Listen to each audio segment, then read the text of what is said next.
So good afternoon, everyone, and welcome to the Program and School Services Committee meeting for this evening, May 10th. I'd like to welcome trustees, staff, community members watching online, and anyone here in person.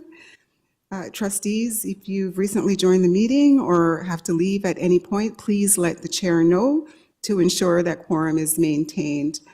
To TDSB community members watching online, thank you for joining us. Please remember that the archive video of this meeting will be posted online in the coming days for playback if you cannot stay for the whole meeting.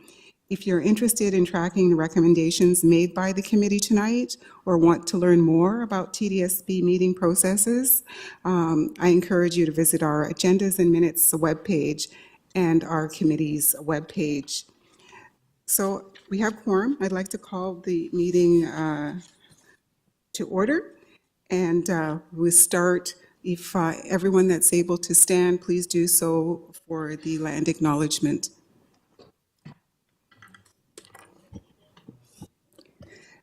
We acknowledge we are hosted on the lands of the Mississaugas of the Anishinaabe, the Haudenosaunee Confederacy, and the Wendat. We also recognize the enduring presence of all First Nations, Métis, and Inuit peoples. Please be seated.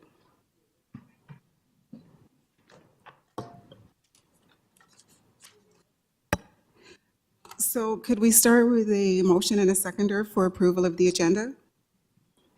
Moved by Trustee Dawson, seconded by Shan. Trustee Shan. Trustee Shan. All in favor?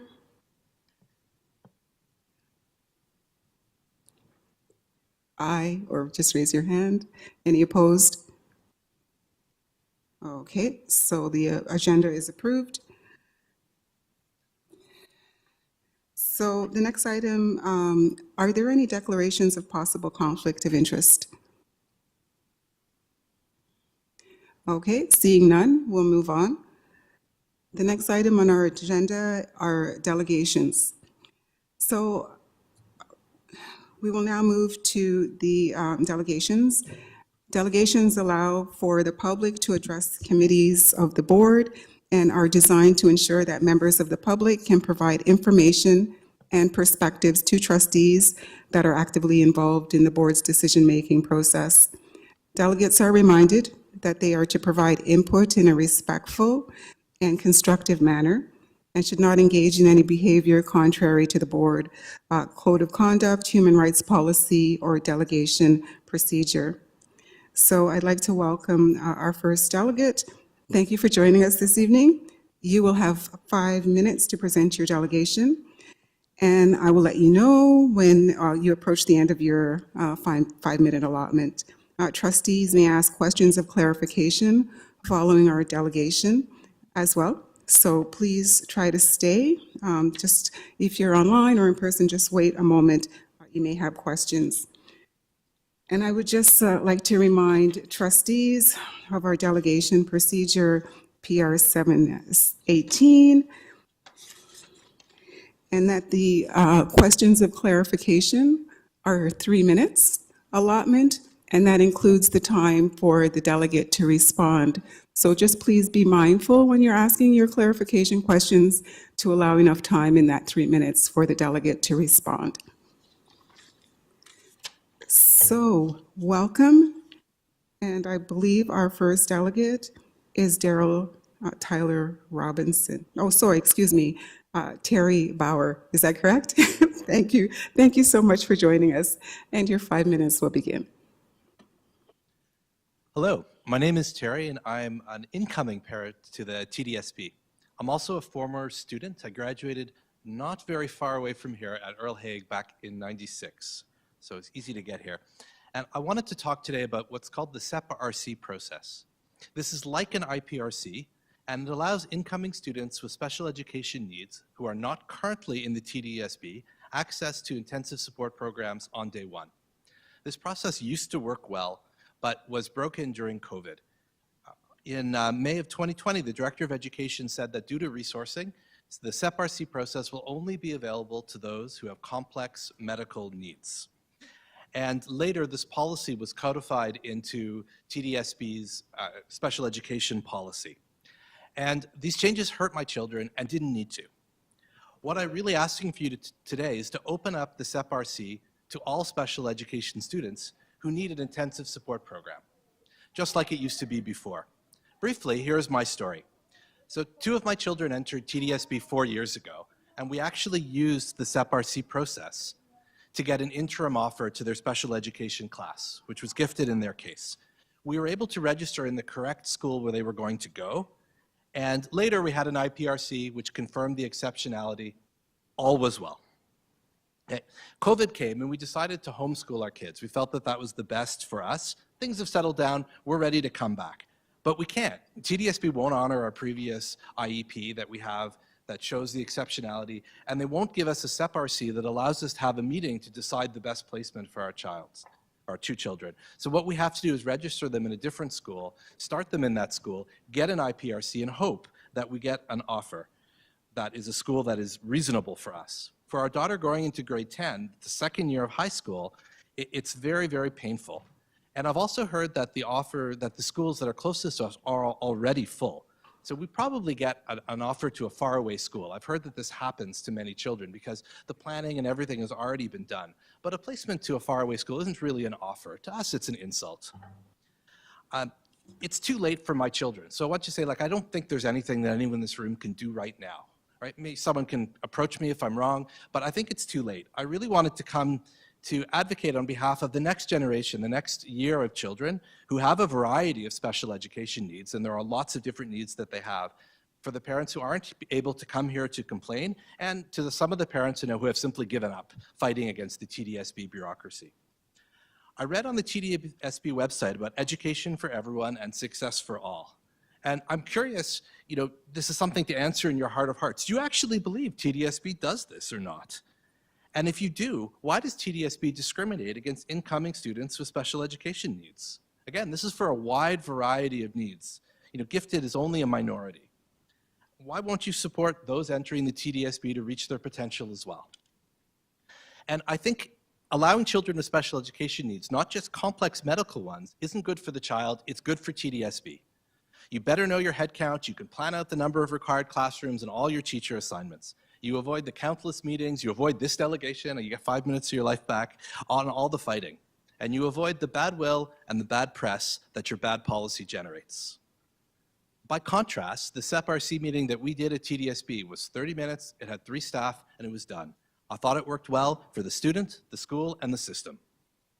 I never heard any serious policy objections of why the SEPRC process was changed. When I talked to a number of staff members, a few expressed support but said, hey, look, I don't have the power to do that. That's not, not my job. That's the policy. And what I actually appreciated was that no one tried to pretend that the policy was in the best interest of my children or this was a good policy. They simply refused to, some of them simply refused to answer the question and said, hey, that's the way we do it. I don't think that equity is the reason why this change was done. The Director of Education's letter said it was about resourcing and prioritization during COVID. And this policy, I think, is worse for equity because the ones most left behind are the ones that don't have the time or resources to come out to this, who don't know the system, who probably cannot commute very far, right, have fewer resources to do it, or some who can simply send their children to a private school that will meet their children's learning needs. So again, I'm asking you to please allow the all incoming TDSB students with a special education exceptionality access again to the SEPRC process. Thank you. Thank you so much for your delegation, Mr. Bauer. I have Trustee Dawson on the speakers list. Thank you. Thank you so much for your delegation. I just wanted to clarify, so you mentioned that your child will be coming into TDSB after 2 years elsewhere, and have they been accepted into a school? Yes. So we have enrolled in our home school. However, our home school doesn't have the program that we want to access. So at best, if an IPRC happens in, say, the first 6, 8, 10 weeks, I'm not sure how long it takes, we could transfer schools then. But from what I've heard, the schools are generally full, and you often have to wait a year. And at that point, it becomes very difficult to change schools. It puts us in a very awkward situation. But yes, we have enrolled in a school. What about the gifted program in secondary do you feel could not be accomplished through an IEP in a regular classroom? So first, I want to say I think to some degree that's a bit besides the point, right? Because the gifted program is set out through the Ontario legislation, and this is a question of access. So I just want to say that first. But in terms of what we want, I think that my kid has several exceptionalities, and what we found is that she needs a very specific environment in which to thrive. And in the year that we had in the gifted program prior, that worked extremely well for her. The type of social environment, I wouldn't want to say relaxedness, but the flexibility of the program and the system worked very well for her, and she struggles a lot with rigid boundaries. So I think that it's not an academic enrichment question for me, but I think that she would struggle well, and I worry about her greatly entering, in a few months.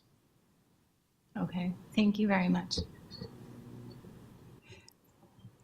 Do we have any other questions from trustees? Thank you so much for your delegation, Mr. Bauer. We really appreciate your insight and feedback on this issue. Have a good night. Thank you. So we're moving on to our second delegation, Natasha Sash-Pepe. And if I mispronounce your name, please correct me. It's Sax Pepe, that's okay. Welcome. You may begin. You have 5 minutes. Good afternoon. My name is Natasha, and I'm also here to advocate on behalf of my son, who is 13 and will be entering high school next year. We are asking for him to have a SEPRC meeting in order to have access to a special education program he's entitled to for the first day of September in 2023, or to be placed conditionally in the special education program until an IPCR meeting can occur in the fall. This has been past practice for your board. We are a Catholic family and are from the TCDSB. My son was assessed in grade 4 and then IPRC'd in the Toronto Catholic District School Board and identified with a gifted exceptionality, and he has attended a gifted program from grades 5 through 8. We're requesting this 1-hour meeting to place him for September. We started this process during his grade 7 and 8 year in order to determine his eligibility to be placed in the gifted program in the TDSB. A SEPRC meeting needs to happen as soon as possible so that he can be placed now, so that he can be scheduled into the gifted classes for the fall, as scheduling is occurring now. I was shocked to find out that the suggestion had been to have an IPRC meeting once he is an active student in September. I strongly oppose this for the following reasons. 1, there will be no more room in gifted classes once the school year has begun, and the Northern Gifted Program, which is our catchment area, will be full, and the board is well aware of this. Scheduling is happening now and timetables are being built. Waiting until September will be too late for my child. Regular programming will not meet my child's special education needs. Secondly, the transition to high school, as well as a new board, will already be difficult, and it's not in his best interest to move classes within the first few days or first few weeks. There's essential information shared with students in the first few days of class. Given that my son is coming from the TCDSB, entering the grade 9 program will be overwhelming, and moving him after the first day will only add additional stress and anxiety to an already difficult transition. This will negatively impact his mental health, and I believe is exclusive. 3, he will be starting his secondary education without his peer group, and this is creating undue anxiety and stress. He needs unique learning experiences, breadth and depth of content, and pacing of the learning that meets the needs of gifted learners. Forcing him into a regular stream is not meeting his social, emotional, or academic needs. 4, if he's forced to wait to be IPRC'd next school year and is unable to get in for grade 9 and is pushed till grade 10, how do you expect him to catch up and keep up in grade 10 gifted classes if he did not attend grade 9 gifted classes? He will not be confident to take those grade 10 gifted courses. Not placing him now is a deliberate known barrier to entry. Over the last 8 months, I've been in contact with many TDSB leadership staff and have encountered ongoing resistance without reason. The whole process has been extremely frustrating and exhaustive. Is it because we are Catholic? Is it because he has an exceptionality? That is the question my child has asked me. If he was already in the TDSB, we would not be encountering these obstacles. This does not make any pedagogical sense, and the current process puts him at a disadvantage and sets him back. The responses I've received to date are extremely negative and uncollaborative, despite them coming from leadership positions in the TDSB that are meant to uphold inclusivity and equity. Many of the people I've been in contact with have titles that include inclusion and equity, and what is being done to my child seems to be the exact opposite. No one can answer why the policy has changed and how this is good or better for any non-TDSB student.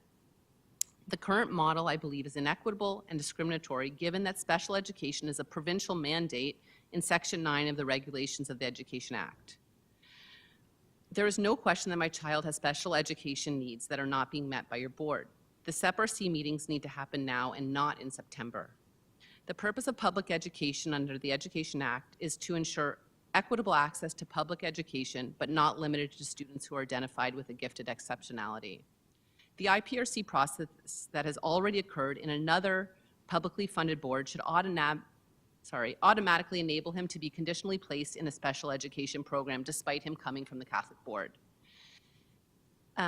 It's unclear to me how this process is designed, as it excludes students who require special education services and programming. If my son is not placed in time, he will miss out on this opportunity.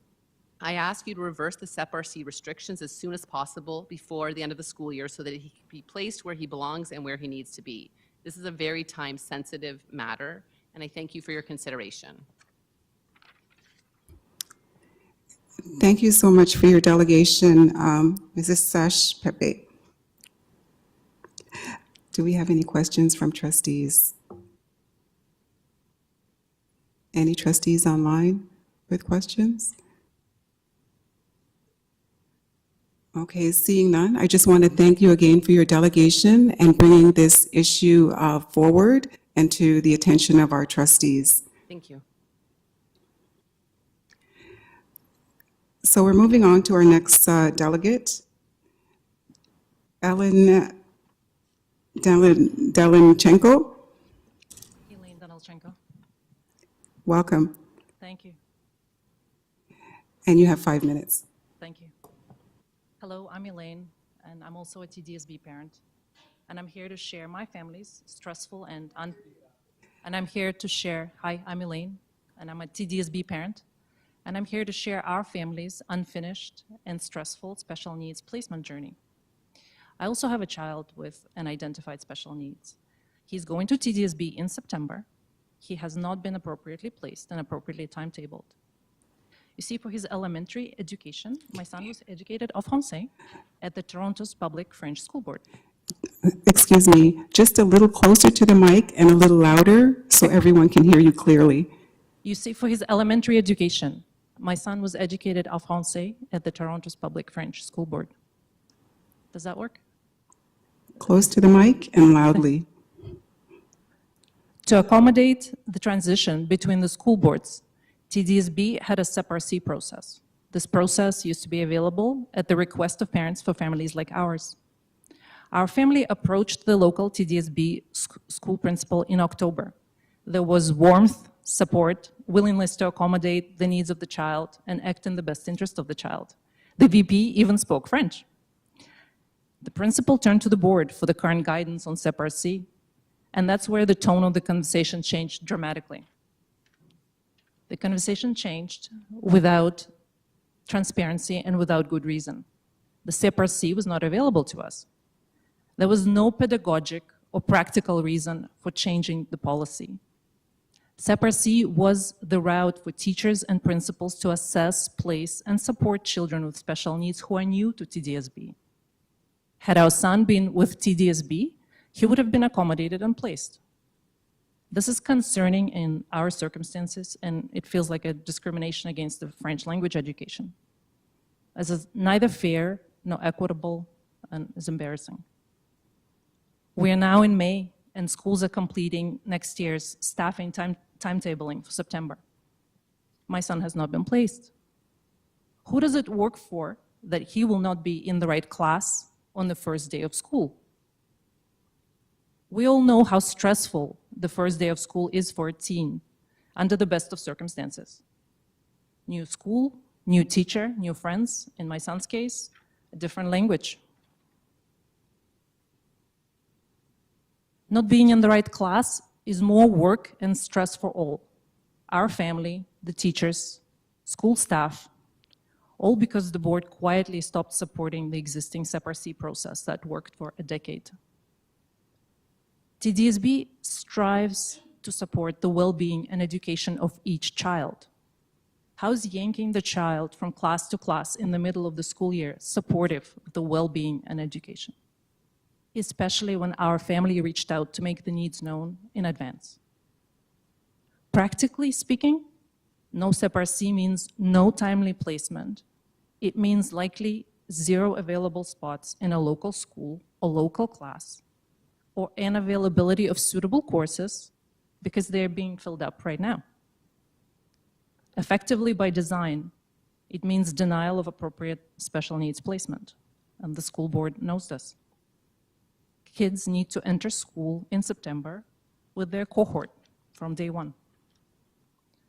We're a private, regular family. I'm here to share our family's journey and speak on behalf of other affected families. Access to timely SEPARC means a lot to families with special needs entering TDSB. It is a quick and effective process. So I would urge you to remove this barrier to access to special education and reinstate SEPARC to be used as it was designed. Please do this urgently this May before the end of the school year so that the next school year can start on the right footing. Let's avoid the unnecessary stress and ambiguity.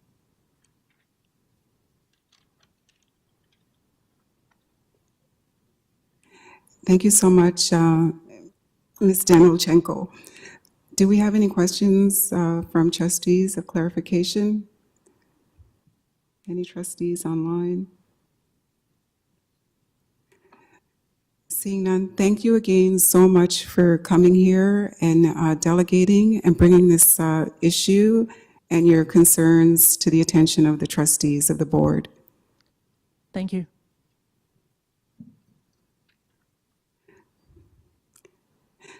So we're moving on to our next delegate, Daryl Tyler Robinson, Central Toronto Academy. Is that delegate here? Yes, I'm here. Can you hear me? Wonderful. Yes, we can hear you, and you have 5 minutes. Excellent. Thank you. Thank you so much for your time. I'll try to keep my remarks brief. My name is D. Tyler Robinson. I am a current educator with the TDSB at Central Toronto Academy. That's Trustee Williams' ward. And I was previously a teacher at Newton Brook Secondary, which is Trustee Wei Dong Pei's ward. The reason for my call today is that in addition to being an educator, I was a project lead and co-curriculum writer with 3 of my other colleagues at Newton Brook Secondary when we created the IDC4U Deconstructing Anti-Black Racism course in 2020. My call is to provide a little bit of context about why it's necessary that we hopefully try to move this course to having its own course code, and why the IDC designation was originally chosen, but also why it has also become a barrier at the same time. So let me speak to a couple of those points. We chose, actually, this course came about from 4 students coming forward asking for coursework like this to make sense of the anti-Black racism that they saw after the George Floyd murder. And so students brought this forward, and we collaborated, and we eventually created a course, and then were seconded and brought to the TDSB's Center of Excellence for Black Student Achievement to redraft this course. It was created with an IDC code originally because that's the quickest way for any locally developed course to be created and for students to access the learning that's required. Moving forward, the course went to 43 schools 6 different school boards. And what we found now is that also because of the IDC designation, we have a situation where a lot of students who want to take the course can't take the course. Any student graduating from Ontario High School can only have one IDC course. They can only be granted 1 credit, and they can only use the marks from that 1 course towards graduating and moving on to college or university. So many schools have AP programs and all sorts of specialized programs that run IDC courses. We're in a situation now where even student trustee Musa, who attends the school I'm at, she can't take the course, and her friends are in the course because she's already taken an IDC course. And so the barrier of the IDC, while at one point in time it allowed us to create coursework which we were able to go to scholars. Dr. Carl James, I understand, is writing a letter to you all. I understand at York University, I understand Natasha Henry at the Ontario Black History Society. You already may be in receipt of her letter about why coursework like this is important. But the reality is that, you know, yes, they were instrumental, and a lot of folks have had hands in putting forward this coursework, and that's great. But now we're at a point where we really need to make this a course that's available and accredited by the ministry, because that's going to remove barriers to access. If it has its own course code, students who already have IDC courses on their transcripts will still be able to take the course. There are other pieces as well. If it's accredited by the Ministry of Education, you know, this is difficult coursework where we're asking kids to lean into difficult conversations about racism and oppression. Having a course with a full course curriculum document enables teachers to look over that coursework. It would enable teachers to see all of the overall and specific objectives that are trying to be achieved in that course. It allows teachers to plan out what it's going to look like, to kind of design it backwards.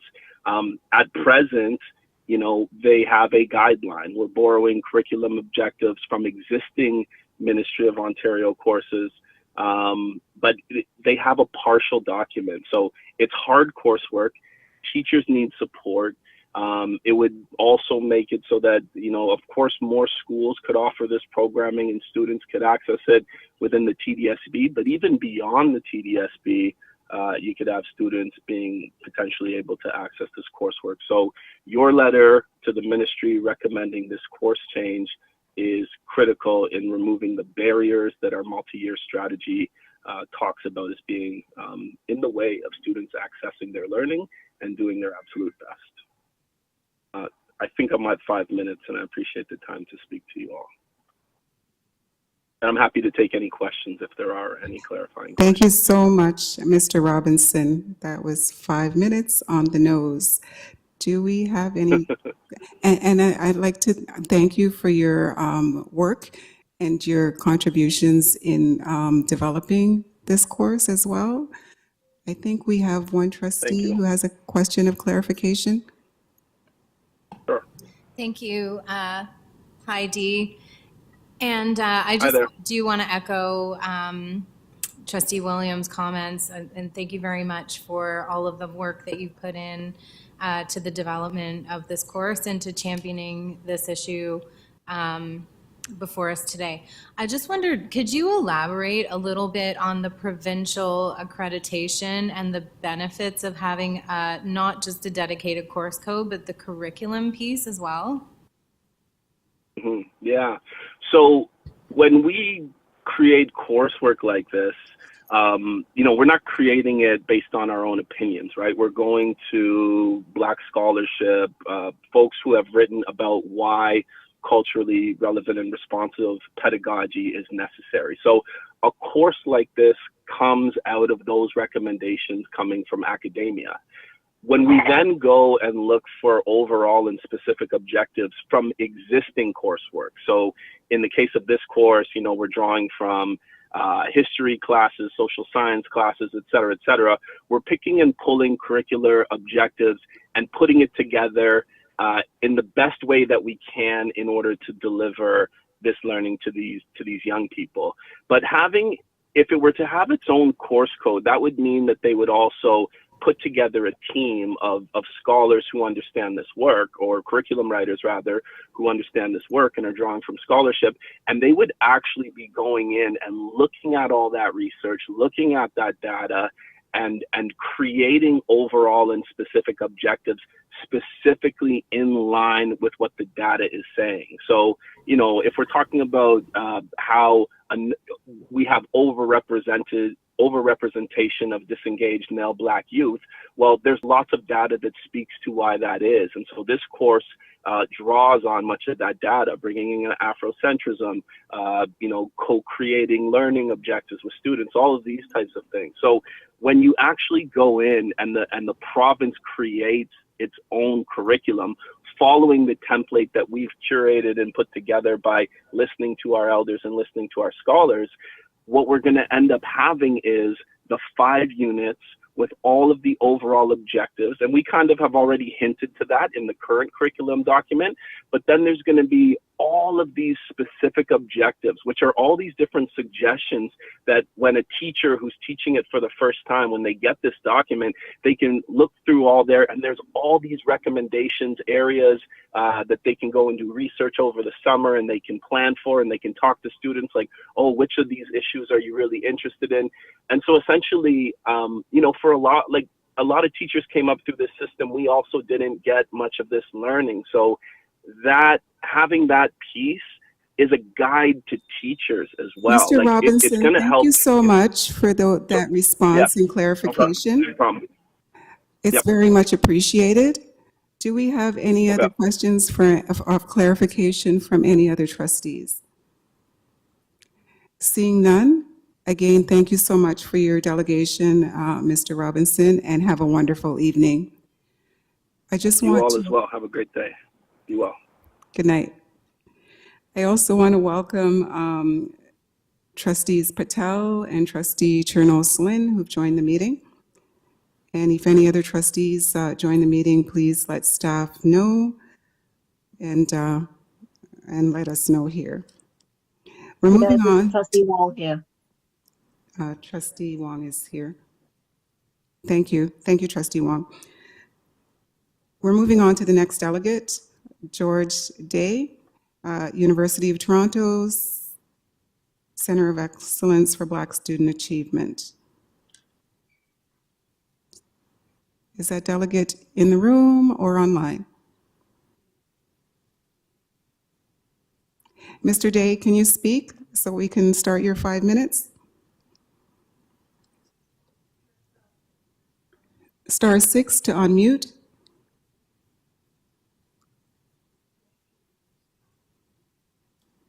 Okay, can you hear me?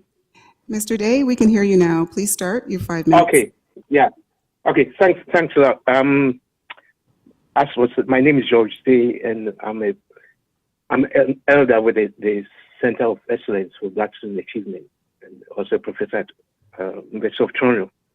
I first want to thank the board and the trustees for giving me the space to actually speak a bit about the center.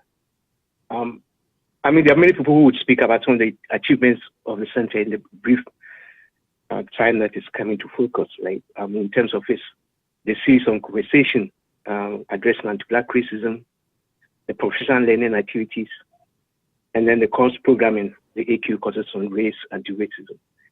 But I'm here more to speak about the importance of the center and why it needs to be supported, right, by the board. So I just want to make 6 interrelated points here. The first is we know that the Toronto District School Board has been a leader when it comes to the question of race, equity, and difference. And through this initiative of the center, what it's really done is that it's become a pioneer, not only for the board, but also for school boards, districts throughout the nation, the country. So it's not been looking at just the school board, the Toronto District School Board. And this means that there's more need for support, more need for encouragement that is given to the center to achieve its goals. You know, having a space and naming that space is very, very important because it speaks to questions of representation, questions of identity, questions of ownership, responsibility, and of course, accountability. And I think to me, this is something I've been talking about for someone who has been working on the area of Black students' education for over 40 years and researching that area. I think having that space and naming that space is very, very important. The other point I also want to make is that there's a difference between being the first and then unique. They do not necessarily converge. And this is something that I think the current leadership of the center is aware that just because you are the first doesn't mean you're unique. And you need to engage in hard work that makes you unique. And this is so important. And this is why the whole sense to which the center is becoming an educational hub, where we look at a research think tank, we see communities and parents coming together, addressing some of the issues that affect our Black learners, but also having a valuable resource collection that schools can draw on, because it provides a support not only for the students, but for the educators themselves in the work that they do. Sometimes we hear teachers talk about we need the resources to work with. And I think the center is well positioned to provide that support, the support for the students, but also for educators in the board and beyond. But it's also very, very important because it allows the students themselves to find their own centers. I talked earlier about the question of ownership, responsibility, right? The center is named in a way that allows the students to define and have a sense of ownership. And this is very, very important because it allows them to find their center where they feel a sense of belonging, the sense that the board cares, that the board is prepared to listen to the issues that affect them. But the center also allows not just the students and educators and parents to come together, but also to co-build, the whole question of co-building and co-creating. If you want new educational features, it has to be through community. Any community is as good as we collectively work to make it. And that means then that parents, school administrators, students, the communities, the elders are all together in the search for new educational features for our youth. And this is so important. Right? There are two areas that need to be emphasized in what the center is doing at the moment. One is the training of Black youth themselves to be their own researchers. This is so powerful because it moves away beyond the valorization of student voices. The students themselves are becoming their own researchers. And so their voice being on the ground, we talk about every story within the Toronto District School Board began as a local school story. And therefore the youth being on the ground and their voices coming to the front, I think is very, very important. And furthermore, it allows that community engagement where the community themselves, the elders, find a sense, providing a vision for the center and also guiding the center in its achievements and contributions. I just want to end with these two things in terms of the challenges ahead, right? We all know about the current ongoing conservative takeover of our schools.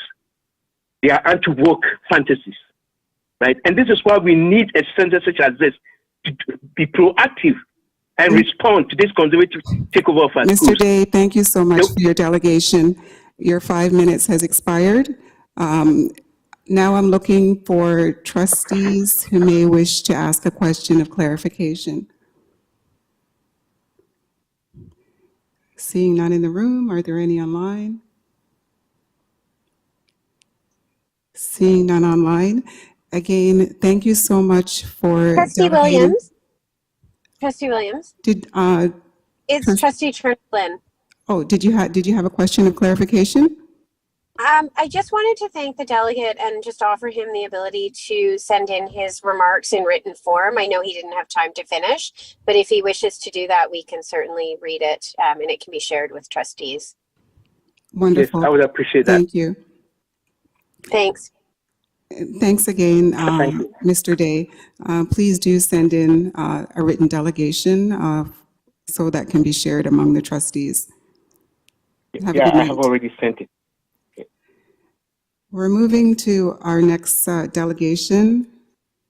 Ms. Tora Brima, TDSB student participant, Center of Excellence for Black Student Achievement. Is our delegate online? *6 to unmute. Hello? Ms. Tora Brima. Hello? Hi, we can hear you now. Can you hear me? We can hear you now. Thank you. You have 5 minutes.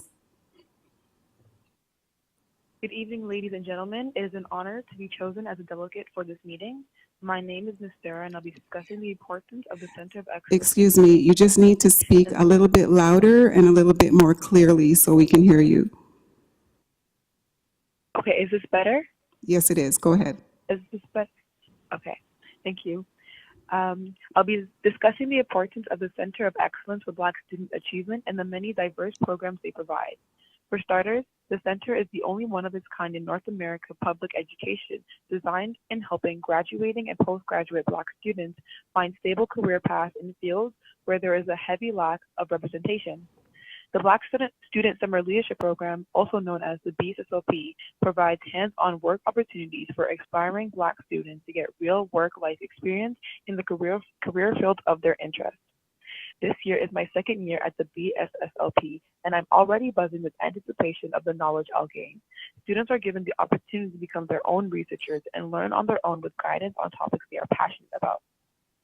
Additionally, the center provides programs that allow and encourage bonding between students from across the TDSB, such as the Black Girls Book Club, where I myself am a co-facilitator as well as participant for the middle school edition and high school edition, respectively. Becoming a member helps with problems involving the pandemic when isolation was at an all-time high. It gave me and my fellow members a sense of community and belonging, as well as opened the world of literature to books written by Black women for Black girls. We have thought-provoking discussions centered around Black women and the problems we face as a collective. We've created a brave space for young Black girls to feel heard and respected. It is the highest honor to be a participant in such an amazing club. Those are just two of the many programs offered by the center focused on cultivating Black youth. The center is a crucial pillar to the futures of many Black people. Thank you. Thank you so much for your delegation, Ms. Brima. Now I'm looking to trustees, see if they have any questions of clarification. Seeing none in the room, any trustees online with a question of clarification for this delegate? Seeing none online. Thank you again for your delegation, Ms. Brima. Have a good night. No problem. You too. We're moving to the next delegate. Donnell Francis, TDSB Student Participant, Center of Excellence for Black Student Achievement. Hello, good evening. Thank you for joining us. You have 5 minutes. Pardon? Thank you for joining us. You may begin. You have 5 minutes. Okay, thank you. So the Center of Excellence for Black Student Achievement is a department that actively works to uplift Black students in the Toronto District School Board and help them along their pathway. The Black staff that work at the center understand the importance of the support and resources to assist Black students and work to dismantle European settler colonialism through their work. They understand the barriers faced by Black students and dedicatedly work hard to make sure the needs of Black students are met. They initiate programs centered around Black excellence and provide new opportunities for students to break into fields that are underrepresented by Black people.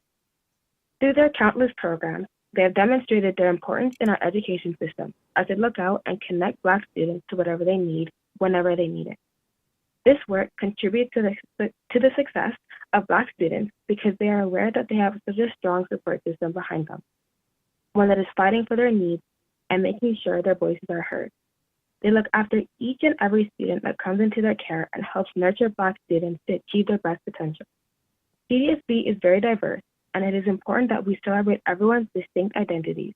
But we must keep in mind that spaces where we can celebrate our identities among people who look like us are crucial for actively working to ensure all voices are heard. In the Black community, we face countless barriers and experiences that contribute to the systemic racism that has been reinforced by white supremacy time and time again. Black students are consistently oppressed in spaces that are not built for them, and the center has become a place where they can feel a sense of belonging. Society, like a garden, wasn't built for some people, and the center went ahead and created its own garden in hopes that Black students have the necessary tools in order to thrive in the garden that continues to oppress them. They tend to it, watch it grow, and strategically integrate it back into the very same garden that isn't built for them. The center is able to cultivate community building where brave and safe spaces are applicable in Black students' lives. One of the programs I have facilitated along with my fellow facilitators is the Black Girls Book Club, which is a club that centers around literary stories of Black girls. Books are read by Black women, for Black women and girls, and is another perfect example of how the center connects Black students from across the school board. Organizations such as this needs to be implemented into our school board because we need more equity. Inclusivity and equality is something that the TDSB emphasizes, but it is important that we remember that we can't have equality without equity. We need to work to build marginalized communities up so that they can be on the same playing field as other communities, and that is what the center works to do. All in all, the Center of Excellence for Black Student Achievement should maintain its existence within our school board so that they can continue to be a voice for a heavily marginalized group, and so they can continue their efforts to make education a more equal and inclusive space for Black students, as well as other organizations such as this for other marginalized communities across our school board and beyond. Thank you. Thank you so much for your delegation, Ms. Francis. Do we have any questions of clarification from trustees? Seeing none in the room, do we have any online? Okay, nothing online. So I just want to thank you again, Ms. Francis. I'm just hearing in my ear, and I echo the sentiment that it is so encouraging and inspiring to hear student voice come and speak up, delegating at the board. So thank you. Thank you for having me. Have a good night. Have a good night. Bye. We're moving on to the next delegate, Angelica Bell, TDSB Student and Participants, Center of Excellence for Black Student Achievement. Welcome. Thank you. Right. Good evening, everyone. My name's Angelica Bell, and I'm currently a TDSB grade 10 student at William Lyon Mackenzie CI. Today, I come before you to speak passionately about the Center of Excellence for Black Student Achievement and the profound impact it has had on my life. The center has helped transform me into the leader I am today and has given me the tools to make a positive difference in my community. As a TDSB student, I've had the privilege of working closely with the center over the past 2 years of my high school career through their Black Student Summer Leadership Program and as a mentor and past mentee of their Black Girls Book Club. These experiences have allowed me to expand and grow into the leader I am today. And while there have been multiple factors that have contributed to my educational journey, the center and its staff have played an indispensable role in that journey. Through the center, I've been able to hold positions that sadly many Black children and girls think are unattainable. I'm living proof that the work the center does works, and it works well. I cannot imagine my life without the center and the people inside it. The guidance, support, and mentorship I've received from the center staff have been invaluable. Thanks to the center's Black Student Summer Leadership Program, last summer I had the opportunity to intern at TVO, one of Ontario's leading nonprofits and an amazing organization, where I was able to learn so much from industry professionals. I met professionals, I met managers, CFOs, COOs, and CEOs. I learned from various sections which make up a business, a successful business, including management, marketing, HR, technology, and more. From this program, I was able to conduct research on a topic which truly mattered to me, challenging the status quo and asking tough questions. Furthermore, as one of the mentors for Black Girls Book Club for the center, I've been able to connect with many other young Black girls in both middle school and high school through the power of literature written by us, for us. Yet, the Black Girls Book Club will and continue to be more than just a book club. It's an infinity space for us Black girls to feel empowered to be ourselves, share ourselves, and learn from ourselves. As a young Black woman, I hold positions which place me in spaces with change makers and innovators across North America, from Harvard professors to venture capitalists, CEOs of Venture 500 companies, and biotech entrepreneurs. My leadership experiences within the center has helped me develop the skills and confidence I need to excel in all aspects of my life, especially my extracurriculars. Every single accomplishment I've achieved since I began working with the center in my grade 9 year has been positively impacted directly or indirectly through my accomplishments, to my accomplishments now, and for the rest of my educational and work career. In turn, I'm eternally grateful for the center and its staff. I'm a testament to the fact the center is changing lives and is making a positive impact and difference in our world today. And as a result of my experiences in the center, I've expanded my leadership roles and continue to lead and be a leader in my school, school board, regional, and national communities, impacting thousands of voices across Canada by spending hundreds of hours uplifting the communities I love through my passion, drive, and fight. Therefore, I urge the TDSB and all of you sitting in this room virtually or in person to continue to invest in the Center of Excellence for Black Student Achievement, as it's an essential resource for the development and growth of Black students just like me. Yet, beyond Black students, for all students across our school board. Because when one of us succeed, all of us succeed. Remember, knowledge is power. And the center has consistently been providing extensive amounts of knowledge to the Black students of the TDSB, in turn, putting the power of knowledge in our hands. Let them continue to share your knowledge as educators and leaders and mentors in the TDSB to our minds as students and your mentees as the next generation. Thank you for your time and consideration and for listening to my delegation. I'd be happy to take any questions you have for me today. Thank you. Thank you so much, Ms. Bell, for your delegation. Thank you. We love to hear student voice. Thank you for your leadership, and thank you for raising your voice. I have a trustee King with a question of clarification. Sure. Ms. Bell, thank you so much for your powerful delegation. I do have a question of clarification. Sure. The Center of Excellence for Black Student Achievement is geographically located deep in Scarborough. Yes. I say deep because I'm in the West End. No worries. And from what I recall, William Lyon Mackenzie is more central to west in the city. So I was wondering if you could just clarify for us the ways that you've been able to interact with the center. I know that you mentioned the internship, but can you speak to if opportunities have been virtual? Have you been brought together with other schools? Have you been taken out to the center?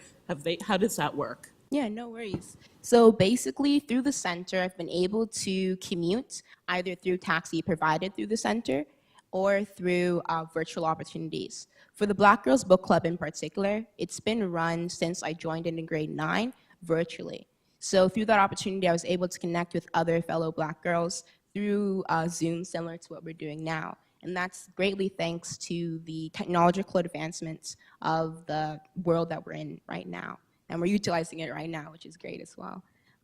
Further, in terms of the TDSB and the center as a whole, when I was doing my internship with the BSSLP program, the transportation did take a little bit longer. However, I was able and had the privilege of having a family member close to the center. So I was able to just stay with my grandfather, have some fun, and basically just learn from the center as a whole. However, the center has taken the time and the investment financially and in terms of time to invest in my future in terms of being a TDSB student by allowing me to commute either through taxi paid through them. Yes. Thank you for clarifying. I'm very happy to hear that you were able to be set up for success and participation through the facilitation and resources of the center. Thank you. Yeah, no worries. Thank you for your question as well. Do we have any other questions online? Dennis here. Trustee Hastings? Trustee Hastings, do you have a question of clarification? Not a question of clarification, a question of congratulations on bringing your delegation to board. And I'd like you to remember but one thing. You intend to give them knowledge, a lot of knowledge. You intend to give them power. You intend to give them a lot of knowledge with power. I'd like you to remember that and remember that forcefully. Thank you. Thank you. Thank you Thank for your you. comments as well. Thank you again, Ms. Bell, for your delegation. Have a good evening. Thank you. We're moving to the next delegate, Andrea A. Davis. York University, Toronto, are you online? Star 6 to unmute.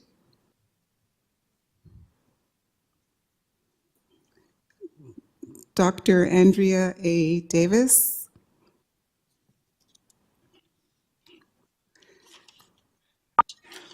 Star 6, are you there?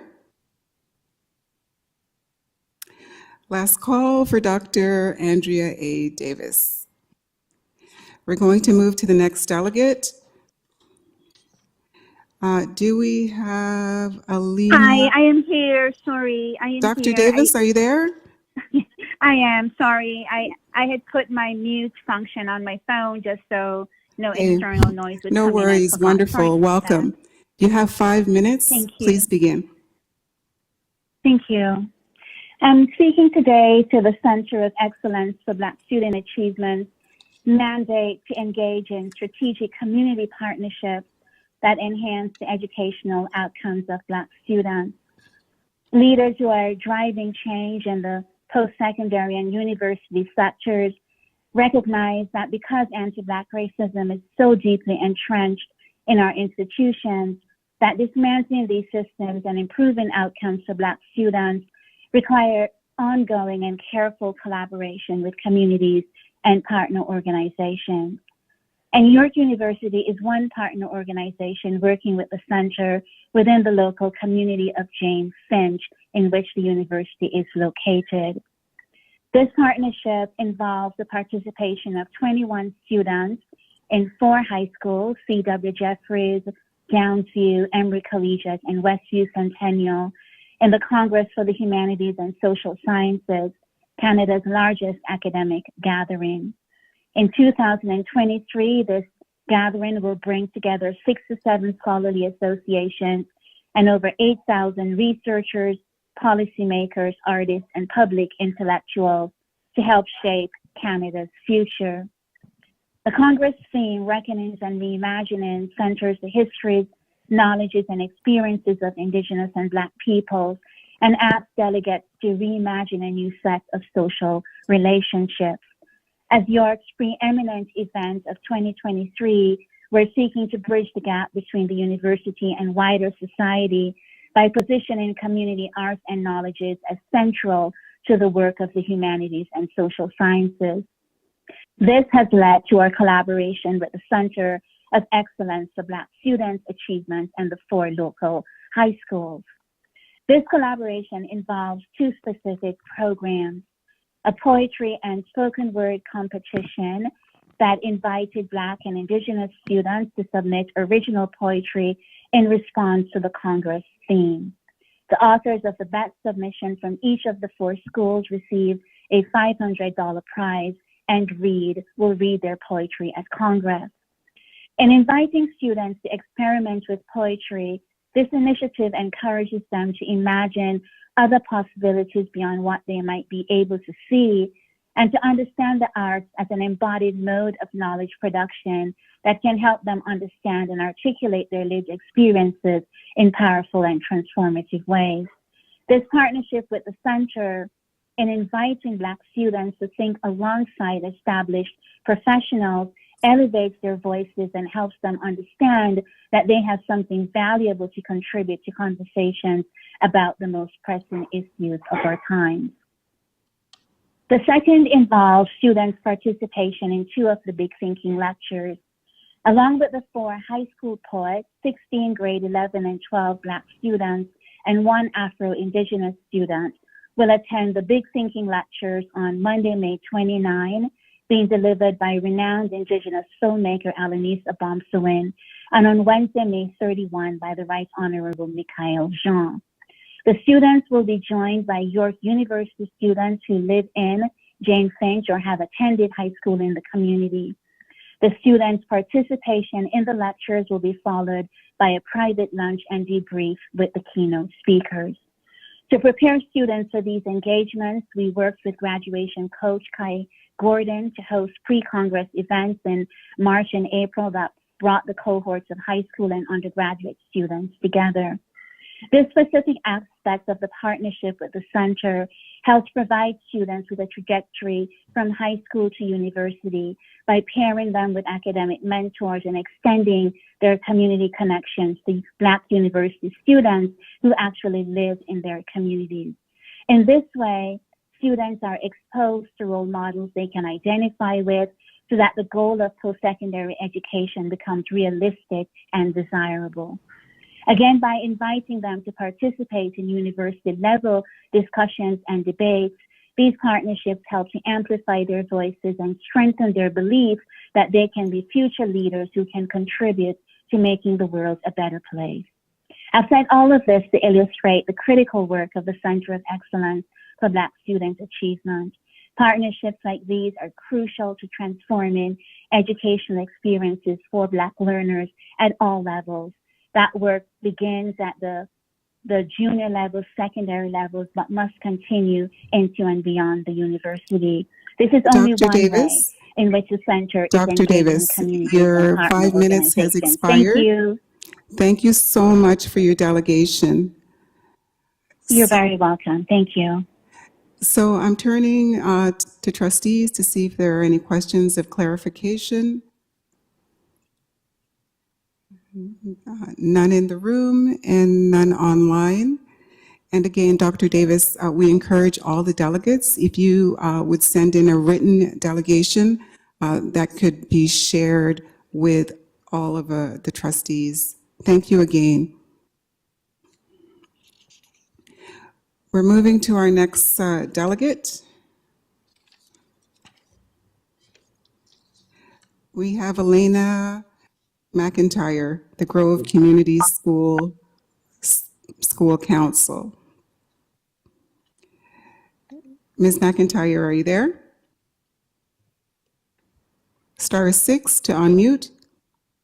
Yes, I am. Can you hear I me? can hear you. Please begin your 5 minutes. Perfect. Thank you for the opportunity to speak today about the Elementary Alternative School Equity Admissions Lottery and what is needed to rebuild trust within our communities. I'm a parent at the Grove Community School.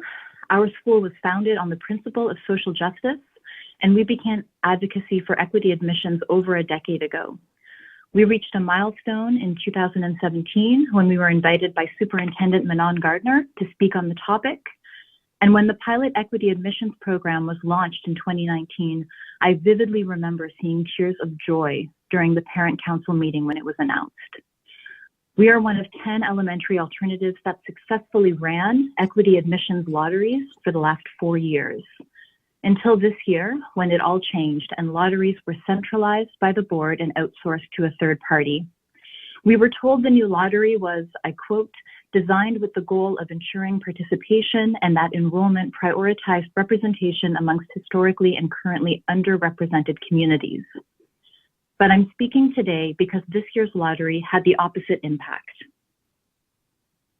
with far-reaching consequences for our schools. On April 4th, parents who participated in the March lottery were informed of a system error. The underrepresented groups who had been encouraged to self-identify on their applications were given access to only 25% of the total number of spots they were eligible for. They were excluded from the remaining 75%, and the equity admissions lottery had failed. On April 21st, the board announced it would, and again I quote, fully redress the error and restore opportunities for students from underrepresented groups by identifying additional spots and making them available. When I shared this announcement with my 11-year-old son, it took him only seconds to identify that it was still unfair. My child, a white, non-disabled, cisgender child, was offered a spot at his top school through this year's lottery. But even he knows it was wrong and unfair, the way it was conducted and the way his peers, his friends, were excluded. Equity means fair access, period. It's about every child having a fair place at the starting line. Equity is not about upholding a flawed discriminatory system, and then handing out leftovers to those who were excluded as a remedy or redress. The board's remedy was decided without consultation with affected families, and it will do nothing to address the harms that have been caused. Our parent community has been vocal about the discrimination and procedural unfairness at this year's lottery. We are outraged and heartbroken at the lack of oversight that allowed this error to occur, but even more so at the way it's been handled and communicated. The only way to truly make this right is to redo the lottery and give every child a fair place at the starting line.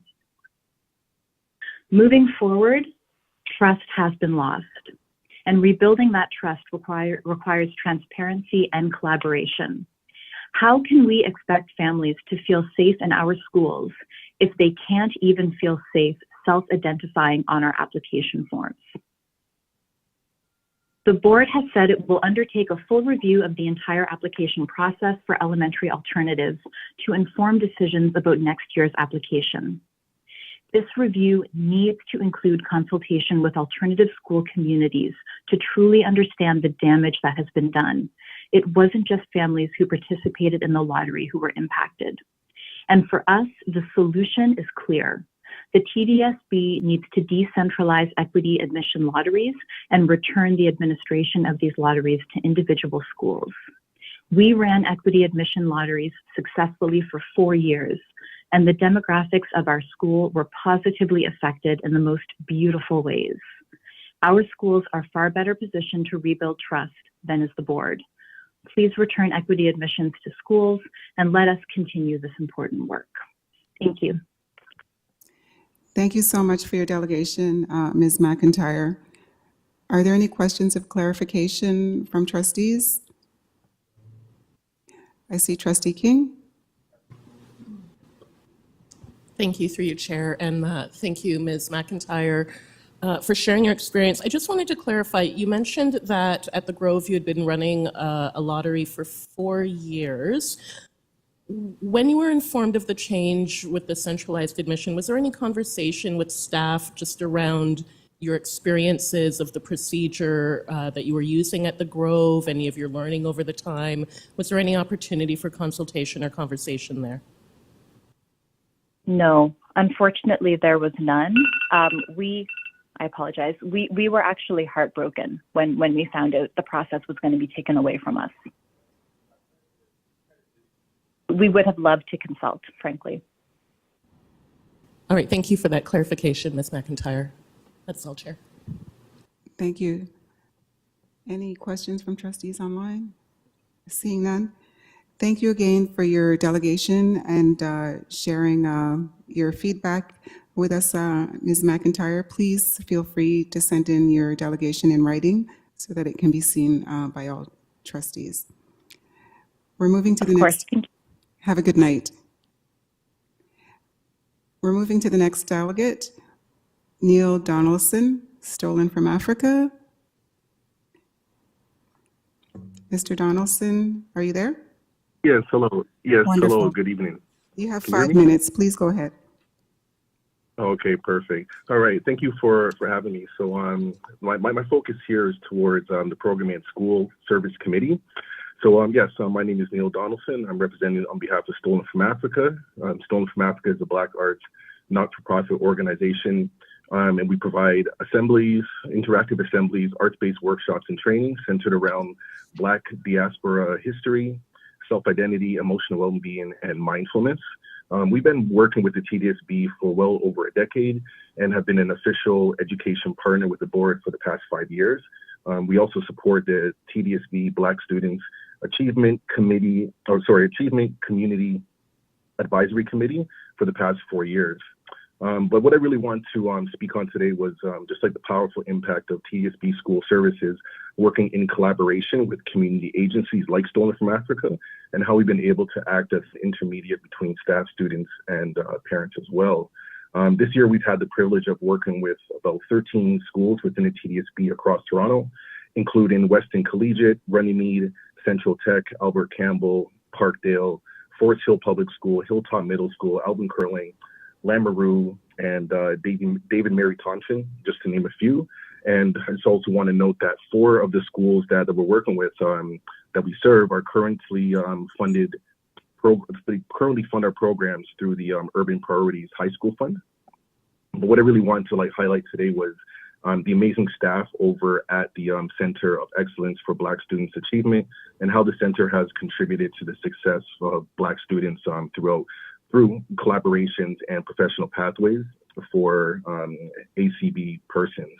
Now, I've had the privilege of working with graduation coaches Kai and Jason, along with Joseph, who was one of the learning coaches at the center, who specifically supported me with systems navigations and connecting me to other programming opportunities. Now, I have witnessed a lot of their abilities to connect authentically with students, but also to support school staff, including principals who, often have a lot on their plate.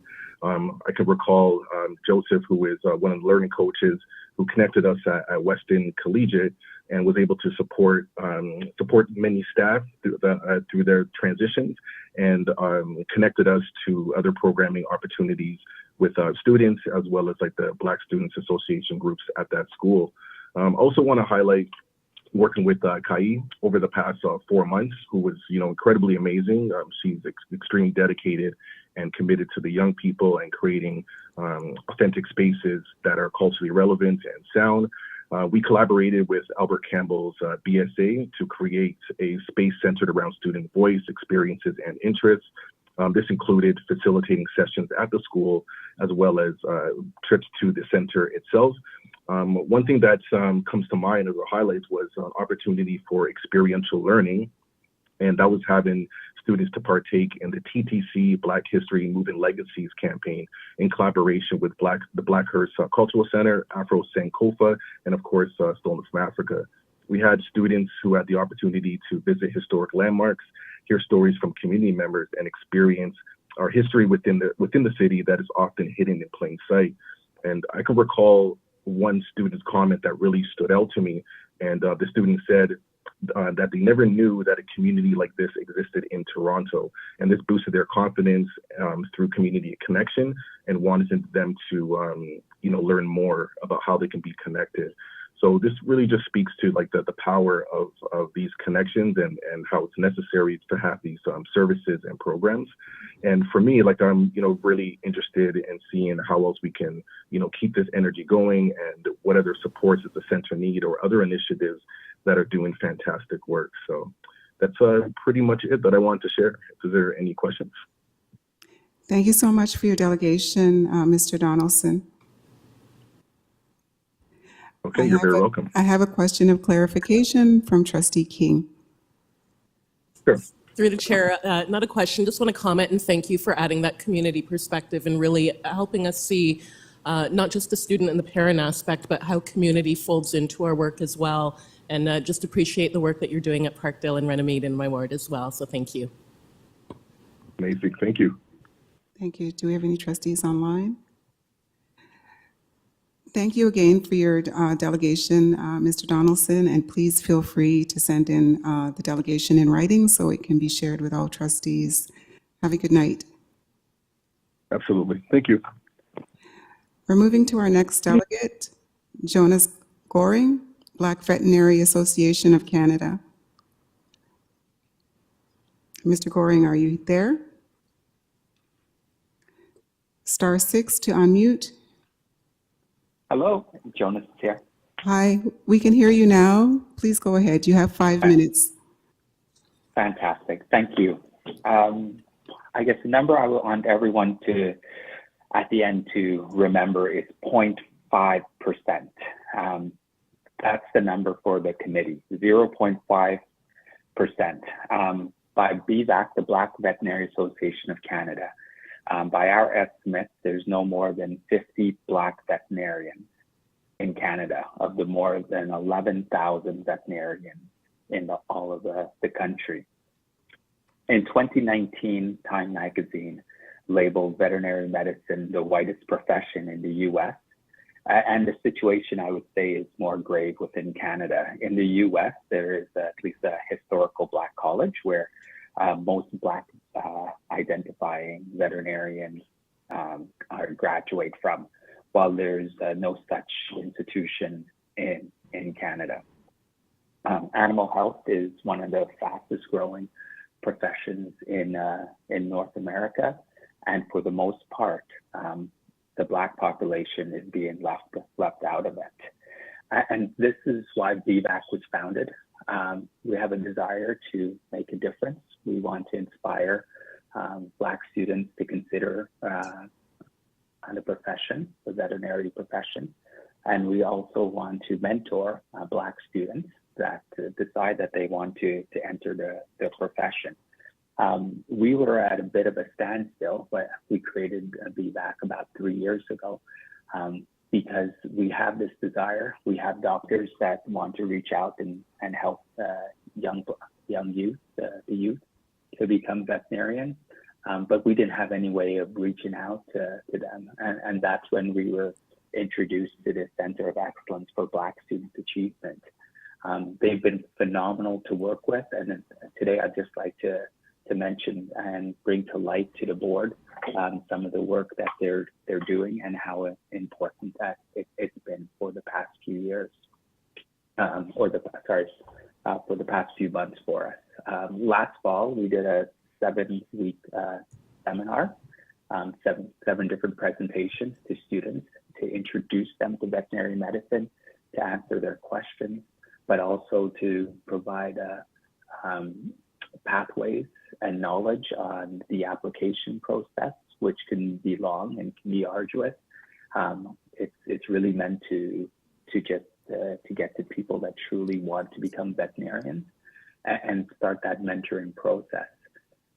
With VBAC's, with the Center for Excellence of Black Students Achievement, we helped publicize that VBAC had a bursary, $13,000 was available to students that are interested in entering veterinary medicine and to help further their goals and help assist them. And I'm pleased today to say we've been going through the application, and it looks like 3 TDSB students will be sharing $5,000 worth of scholarship. Though we've tried to publicize it, I don't think that these students would have known about it, or we would be able to reach out to them, that these students would have access to these funds to help them achieve their goals. And we're really excited. It was great to hear of some students that have been part of the Black Student Summer Leadership Program. And we know of currently, I believe, about 4 or 5 students who have expressed interest in veterinary medicine, and we will work to get them into veterinary clinics and have a positive experience. So with that, I would just like to end with saying that we couldn't have achieved this if we're just starting off the work, but it's not just I guess theoretical work that the center does. We're making a difference, and I can't wait. It's really a very long, arduous process, but we can't wait for the years when we see the first students that have gone through the Center of Excellence for Black Student Achievement, and we've worked with VBAC to see them graduate and become veterinarians in the years to come. And with that, if there's anyone that has any questions, I would be happy to answer. I should have introduced I'm the Dr. Jonas Goring, and I'm the chair of the Black Veterinary Association of Canada. Thank you so much, Mr. Goring, for your delegation. I'm just looking around the room to see if there are any trustees with questions of clarification. And nothing online. Again, thank you so much for your delegation and for sharing that information with us, Mr. Goring. Please do feel free to send in the delegation in writing so that it can be shared with all trustees. Have a good night. Thank you for having me speak. Have a great evening. We're moving on to the next delegate, Flora Wig, TDSB student. Hello. Welcome. You have 5 minutes. Please go ahead. Thank you. Today, I would like to address the motion for IDC4U, the Deconstructing Anti-Black Racism course, to have its own course code and be available across the province. I am a white-identified grade 12 student in Mr. Robinson's Dismantling Anti-Black Racism class at Central Toronto Academy.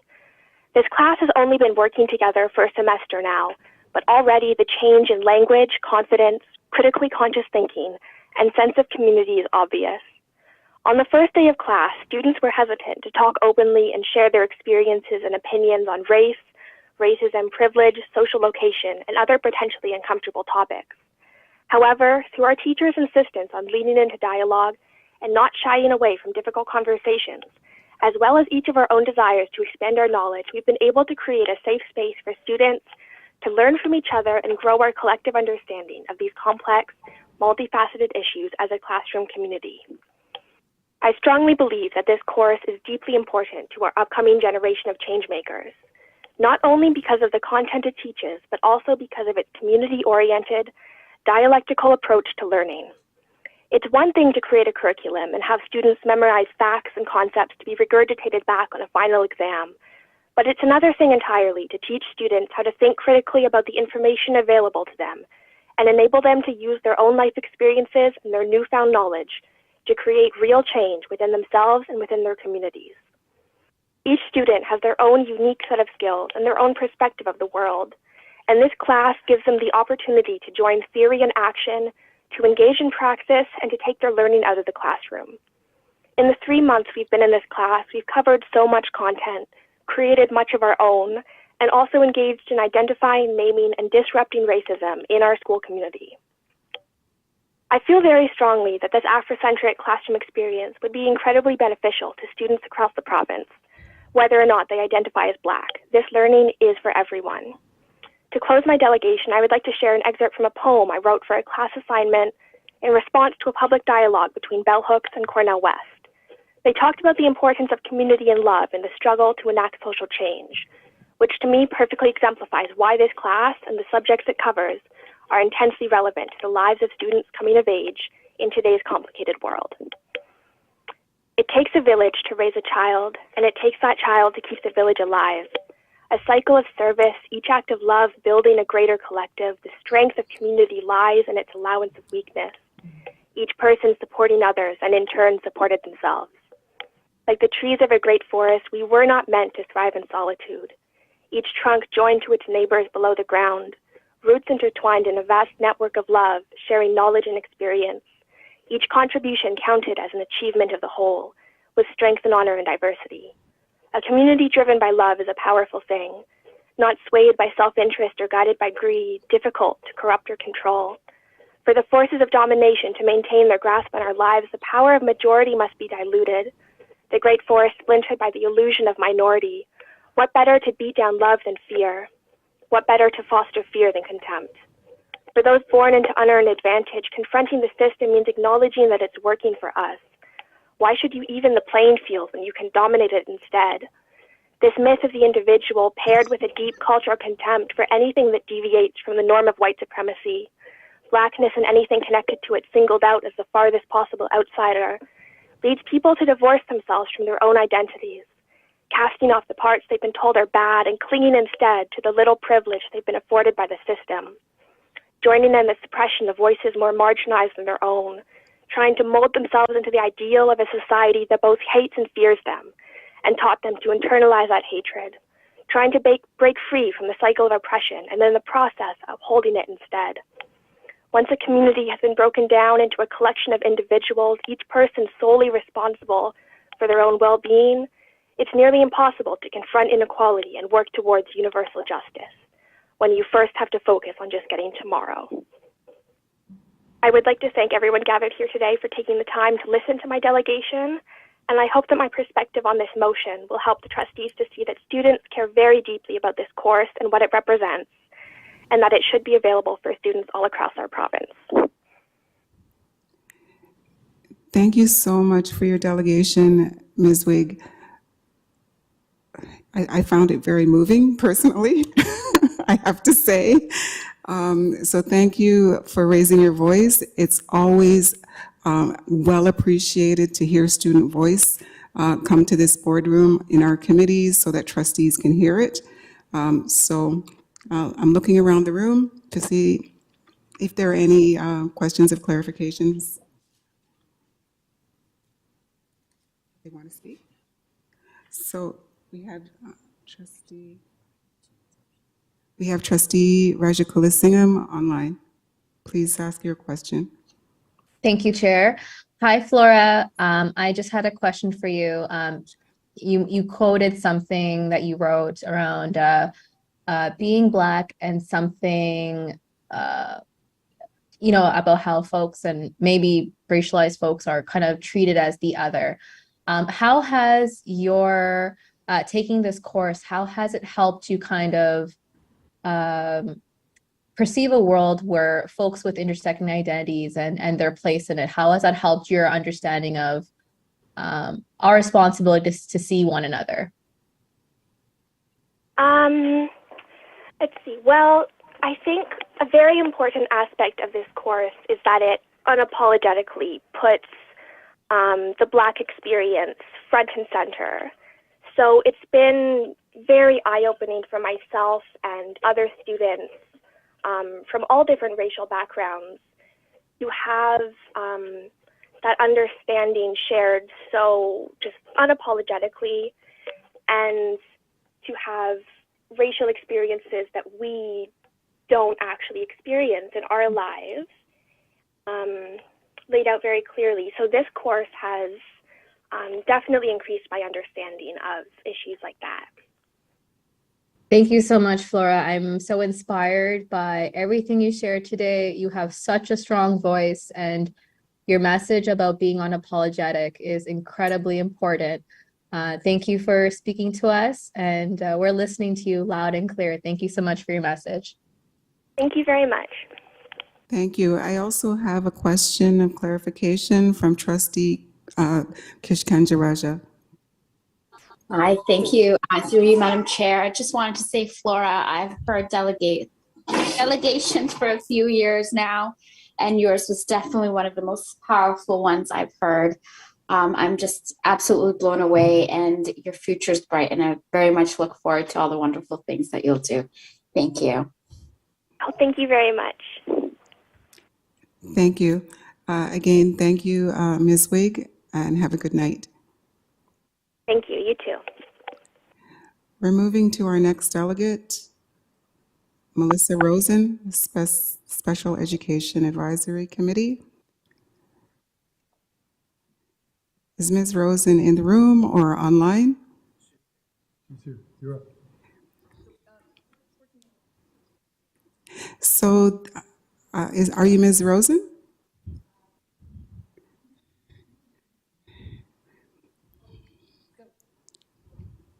We're just trying to work out some logistics on the speaking.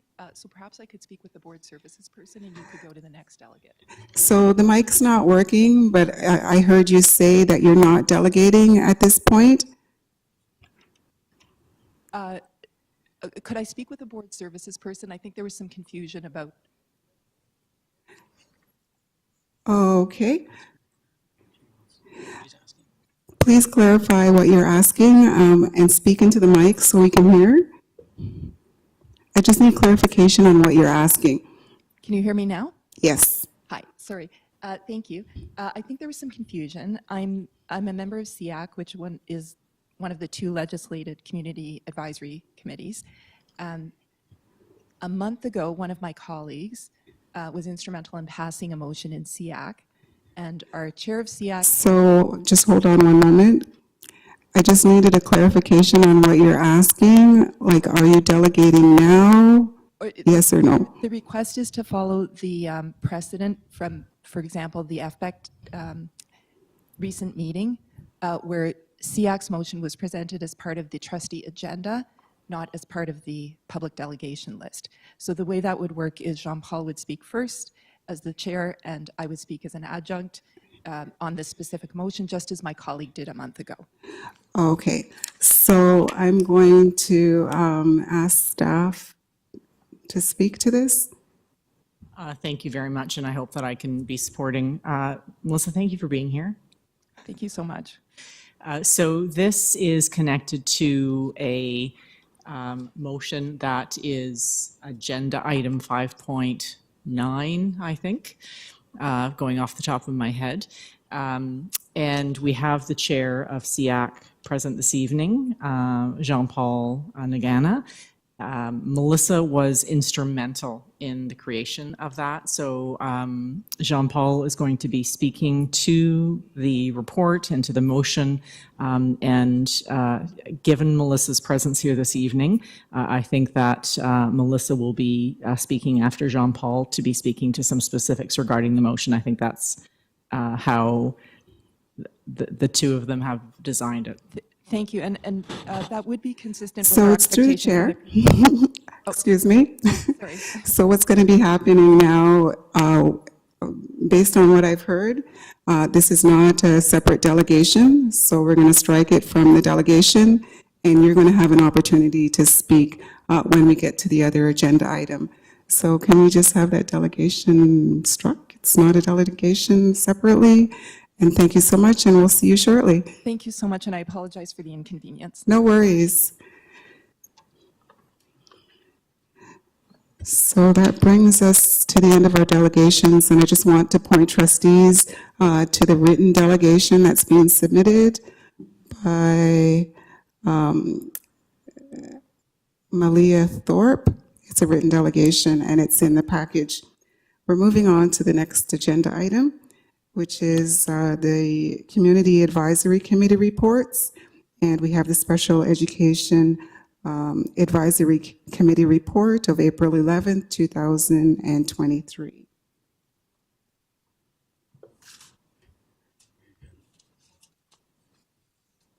Do we have the chair and co-chair here of SEAC? Welcome.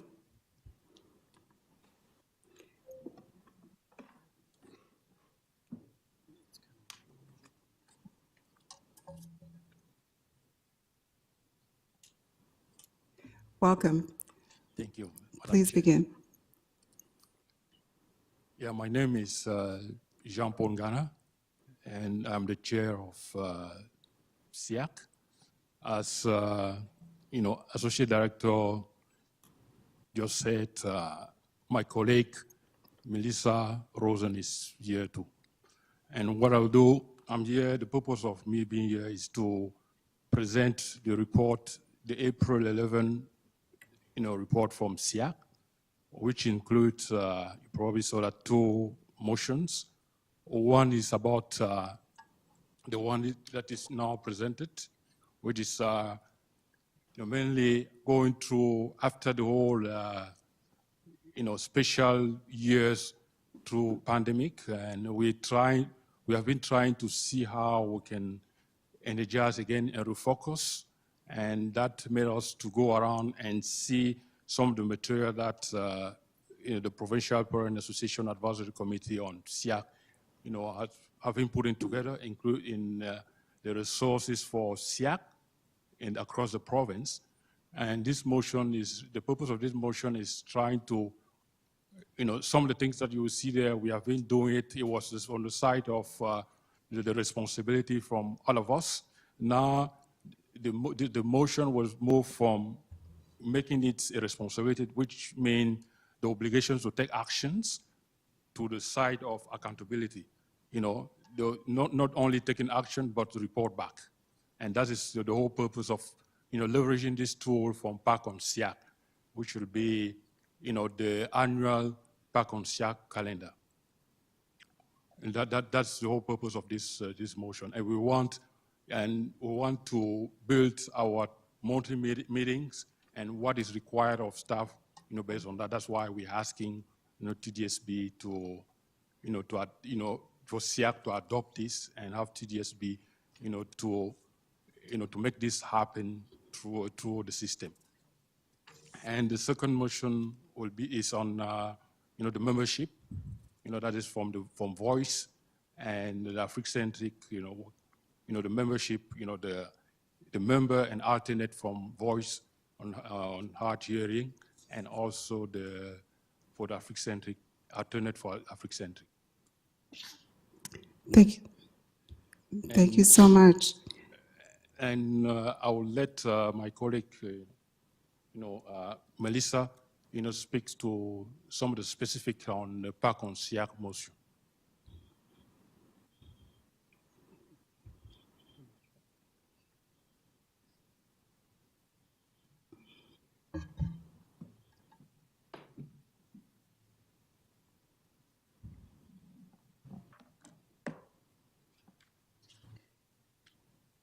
Oh dear.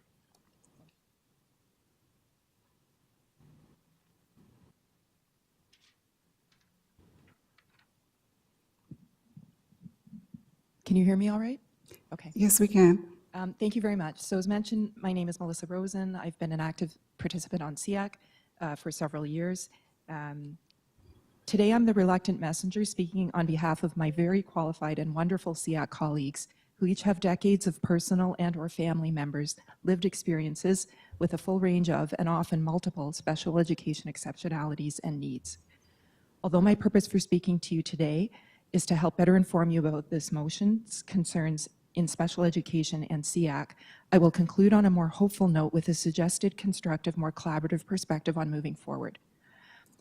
The PAC calendar that you can see referred to in your materials and that Jean Paul alluded to, passed in our April meeting, had two purposes. One, to obtain the solution, both structure and data requested, and two, to inform trustees about both the specific and broader issue. Therefore, I will address 3 points. 1 is the motion, 2 is the specific need for it, and 3 is the broader context. First, the motion. It refers to the very highly regarded PAC on SEAC, Provincial Parent Association's Advisory Committee on SEACs, which was formed decades ago to help SEACs and their boards function more effectively to better support the education of special education students. PAC on SEAC supports this mission in a variety of ways, including advocacy and engagement with provincial ministries, and by providing a variety of resources to SEACs across the province to help them operate more effectively. I am honored to be and have been an active participant on PAC on SEAC for a number of years. The PAC on SEAC annual calendar is one of these resources and provides an automatic structure so that a category or a few types of relevant special education information already available or necessary to staff to support special education anyway is provided to SEAC by staff automatically every month based on the school board's annual calendar, and we're happy to work with staff on adjusting that. SEAC recommends immediate adoption of the PAC annual calendar as an effective practice and tool to help us all more effectively support the education of special education students. We felt a need to pass this motion both for the specific relief it seeks, but to also start to communicate more publicly our concern about the general context in which this occurs, and an urgent need to start addressing and approaching this more constructively. This is necessary so that we can fill our legislated mandate to provide advice and recommendations to the board on matters pertaining to special education students. So our concern was twofold. 1, to receive data and information so that we can fulfill this mandate, and 2, to be consulted in advance or at least informed of policy initiatives so that we have an opportunity to provide input before they're formalized. We've had some recent examples of this, which I'll just mention. The itinerant specialists' access to write IEPs was canceled without informing SEAC. We found out from parents.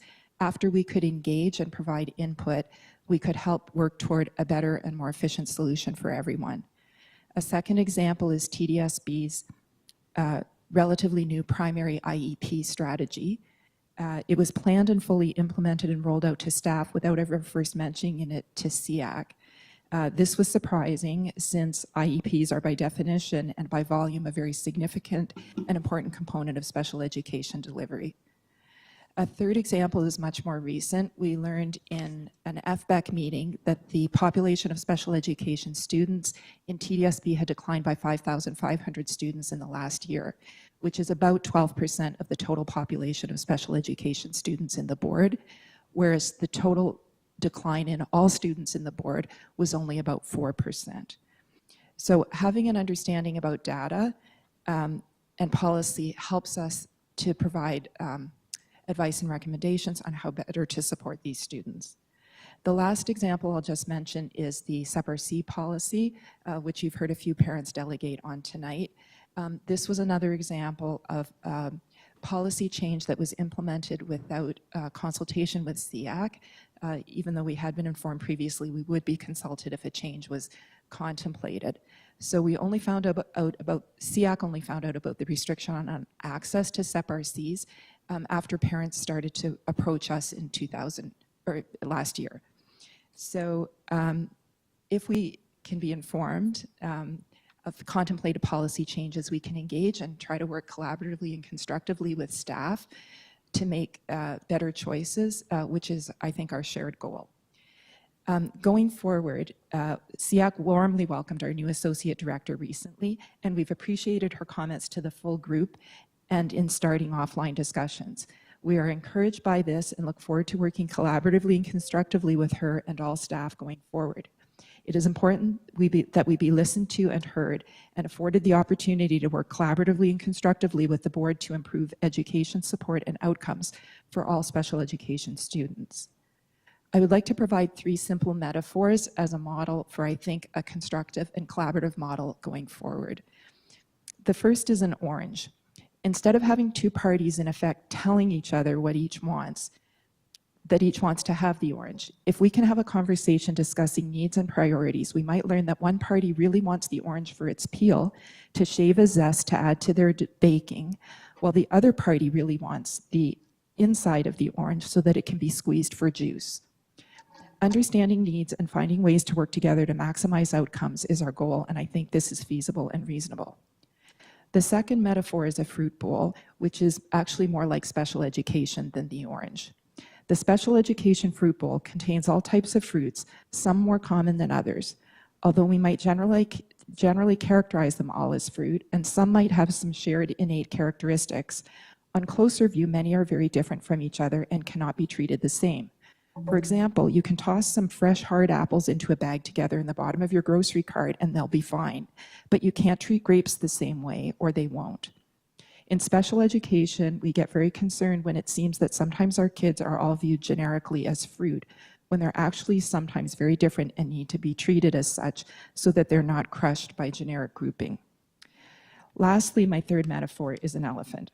I would like to suggest that in thinking about special education, we think about an elephant. There is a tendency to view an elephant from a distance, in outline, as a big monochromatic, perhaps simple to discern entity.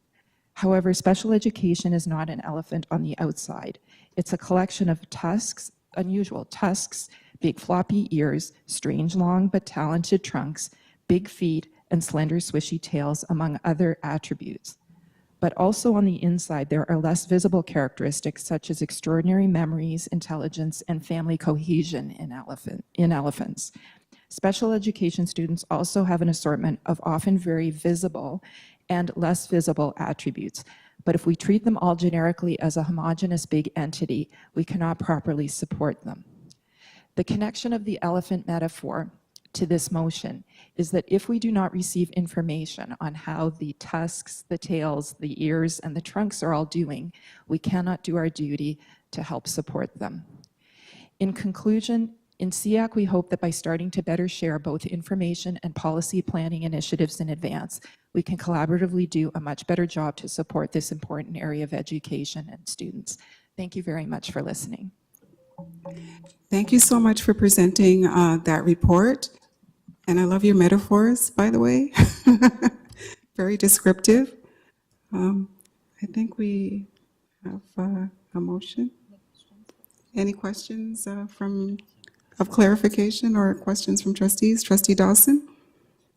Thanks. Okay, so sorry, just a point of clarification for the chair. This is a report, so I'm able to ask questions not just of the presenters, but also to staff, correct? Yeah. Right? Okay. So through the chair, I think, first of all, thank you so much for coming, both of you, for speaking, and I too like your metaphors. That was great.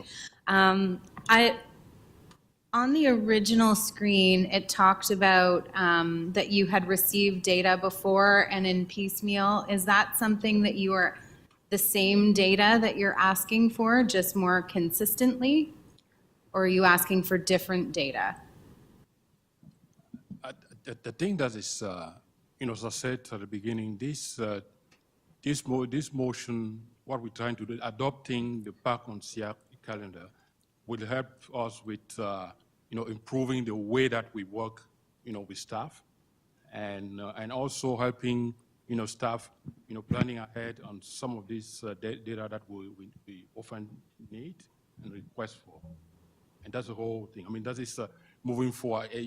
I see this as, building, learning from the past and try to improve the present and projecting the future.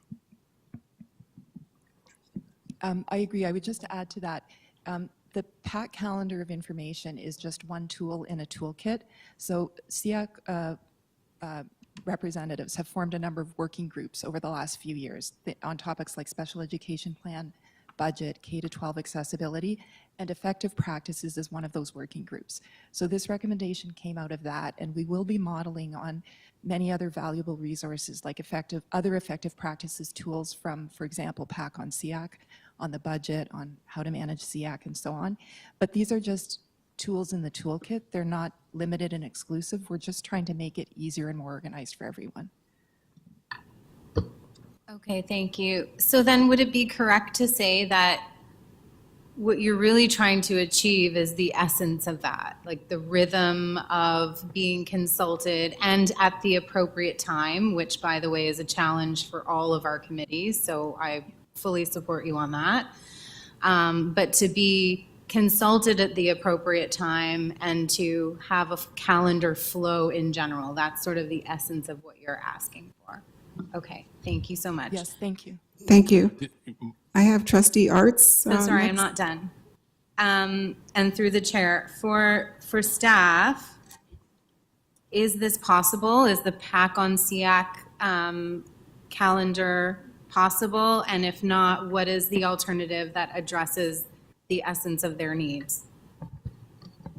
Thank you, and through Chair Williams, once again, thank you to Paul and Melissa for being here and sharing the important conversations that are happening at SEAC.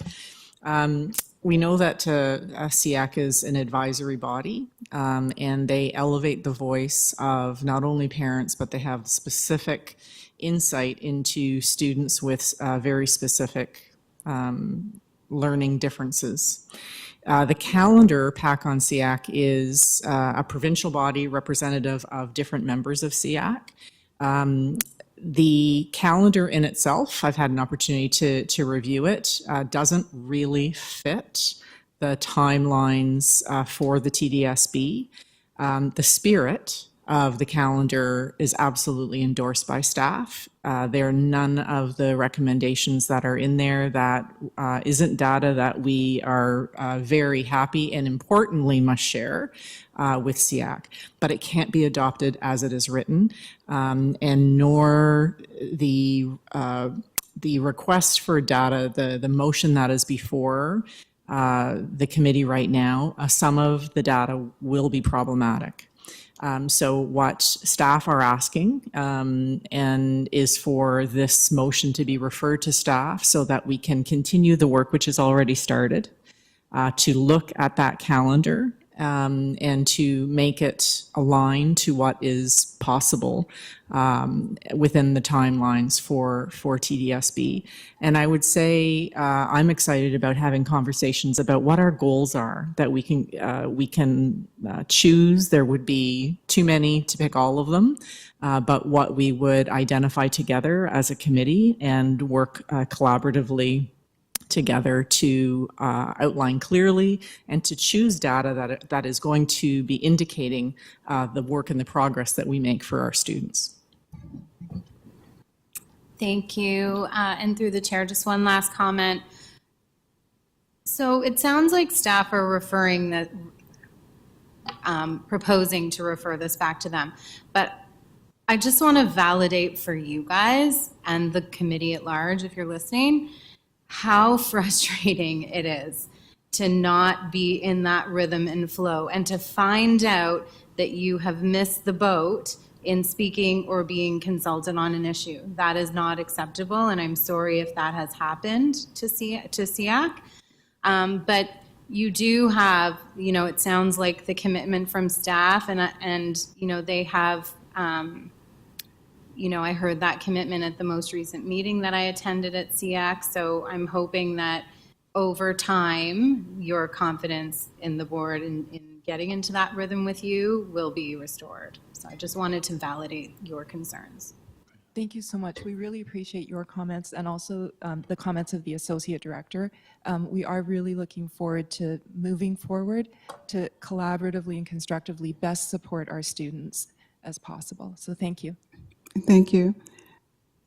Thank you, Trustee Dawson. Next on the speakers list is Trustee Arts. Please go ahead.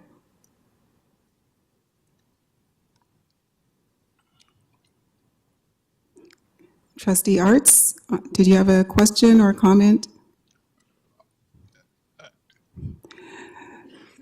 Last call, Trustee Arts. We're going to move to Trustee Chernos-Lynn.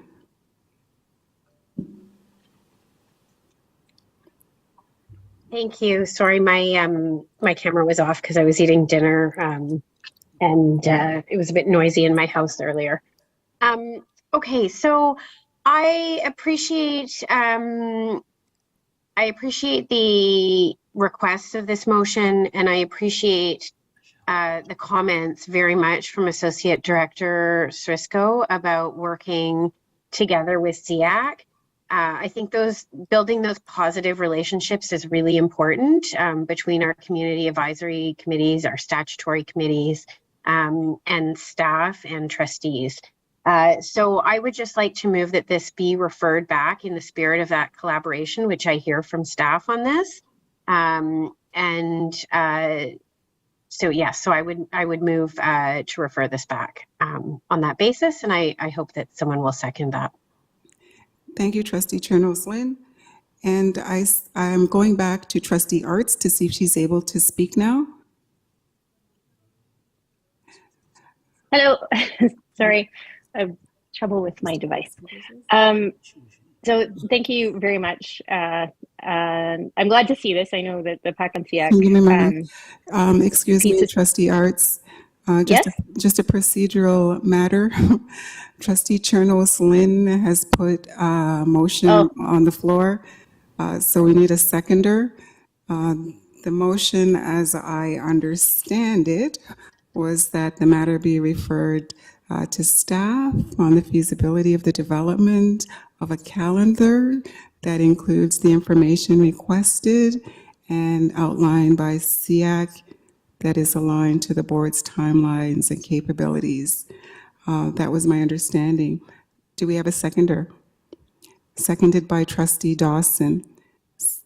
So now that motion is on the floor, we need to see if there's any questions, comments, discussion. Trustee McLean? Trustee McLean? Yeah, thank you, and through the chair. My question pertains to the staff have an idea as to when everyone can reasonably expect this report to be returned and made public so that we can learn, how this is all panning out, and so that the committee has an understanding of when they can expect it. Could staff respond? Thank you, and through Chair Williams to Trustee McLean. What I may wish to propose is actually a series of updates, so mini reports, if that would be okay. Superintendent Palmer and I, immediately after the meeting where the PAC on SEAC motion was approved by SEAC, scheduled 2 meetings to look at the PAC on SEAC calendar, and we already have a draft of what those timelines would be for TDSB. Looking at budget updates, there are those kinds of basic elements in the PAC on SEAC calendar. So that would be able to come probably next month, Trustee McLean. But we'd want to consult with SEAC first to make sure that we haven't missed anything. Again, that collaborative approach. Where I would like to speak to the Board of Trustees more fulsomely is connected to the goals that we build together. That process really does need to take time. Because as you can imagine, having all of the associations around the table, knowing what their priorities are and building agreement on what we want to do together as a team and as a board will require facilitation and is going to require building consensus. So that I think we could be looking forward to having in the new year, but I would be very happy to be speaking to the Board of Trustees on the updates and the relationship building among SEAC members. I have invited SEAC members to be spending time with me personally, just so I can be hearing about their personal narratives and their observations and ideas about those goals. So I'll be conducting telephone calls with each members over the course of this month. Thank you. And a follow-up, if I may, just to be clear, the reports will come here or to P&P, or will they go to SEAC? Where can we expect to see them? So I think that's up for some guidance from Ms. Joseph Bowers to me. I would want to situate them first with SEAC, I think coming to PP&C. I'm still learning my acronyms. PSSC? That's this one, yeah. Right. And then flowing to the board from there. Thank you. Thank you. Trustee McLean, was that the end of your questions? Yeah, I'm good. Thank you. So going back to the speakers list, I had Trustee Arts and then Dawson. Trustee Arts, did you have a question that speaks to the motion that's on the floor? Yes, please. Through you, Madam Chair. So I think a couple of pieces were already answered through previous questions, but some of the things that discussion that has come up, this has been something that has been tried to be moved by SEAC within the committee for some time now.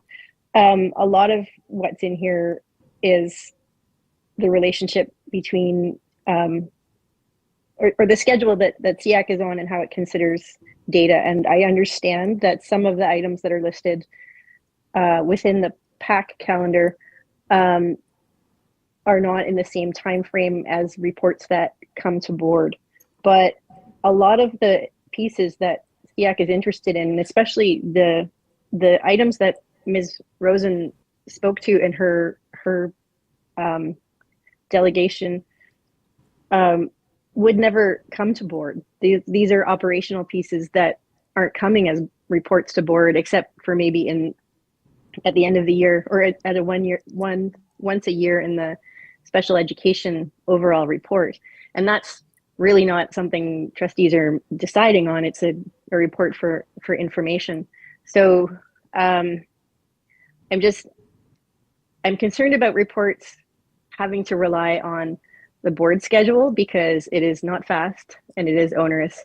And I think the way that this rolls out should be really focused on the working relationship with SEAC and the information that goes to SEAC, as opposed to having to go through trustees or through trustee meetings. And that will allow SEAC to then decide when they need to come speak to us or make recommendations to us as a board. I'm just wondering, I know some of the PAC calendar items might be juggled around in sequence to fit the schedule of the board, but I'm hoping that staff also consider what our board schedule looks like and if we could, if those things could be moved around as well. I know heavily we get a lot of reports. We get a lot of the annual reports at this time of year on top of everything else. It's a lot of reports for a lot of committees to try and keep track of, all in kind of the same time frame, and all come talk to us in the same time frame. So I would think that a best practice would be also to look at our schedule and see if we can move things that don't have specific deadlines to the ministry or something like that. So I just wondered if Steph could speak to how some of those operational pieces will be communicated to SEAC, because they're really not decisions that would come to the board. They're not policies, and so they're not embedded in that way into the board cycle. Thank you, Trustee Arts. Could staff respond?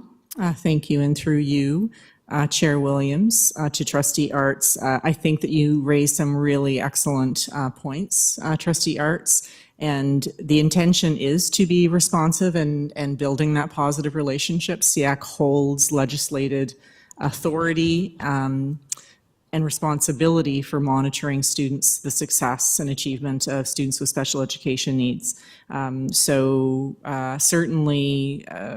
some of the operational pieces, like the number of classes, the number of IEPs, and so on, can very easily be brought to SEAC. Again, what I'm envisioning is that these become data points for monitoring the goals that we are setting.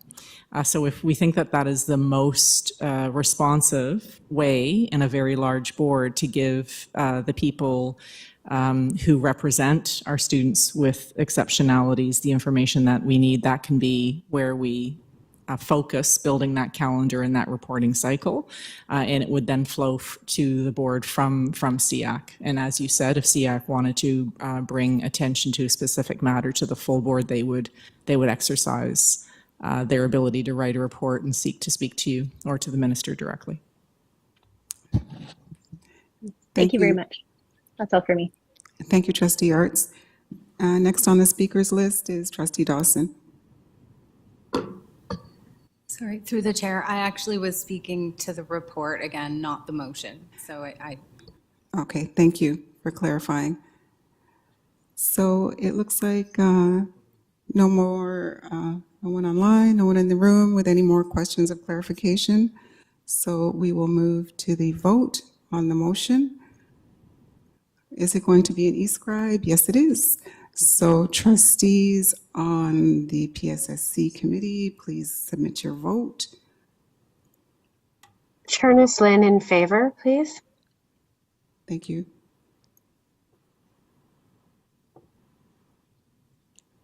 Trustee Ghost, could we have your vote?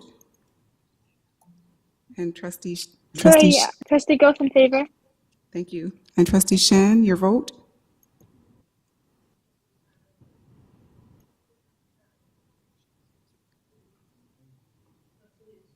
Trustee Hastings, how do you vote? Yes. In favor? Thank you. So do we have the results? And that motion carries. Thank you. Thank you to the SEAC co-chair and to you, Melissa, Paul and Melissa, thank you so much. Thank you so much. We really appreciate it. Thank you, Madam Chair. Oh, you have a second item?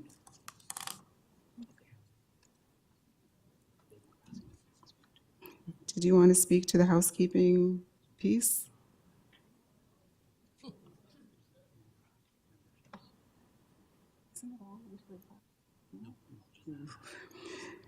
And there's a second item, this Special Education Advisory Committee membership. Did you want to speak to it? Yes or no? I think that is straightforward. Thank you. Thank you so much. Yeah. And thank you again for coming this evening. Can we assume that is adopted?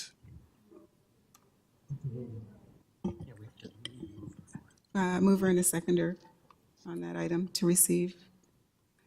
Moved by Trustee Dawson, seconded by Trustee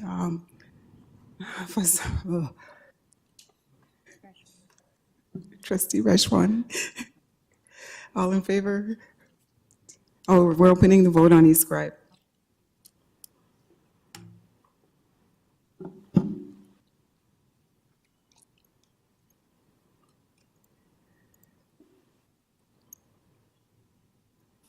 Have all the votes in? Trustee Gross in favor.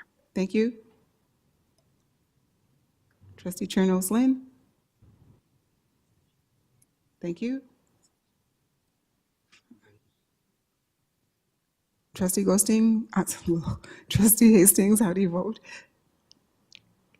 Yes or no? I need to hear you. Thank you. In favor? Trustee Rajwani? In favor? We have all the votes in. And Trustee Chernos Lynn, how do you vote?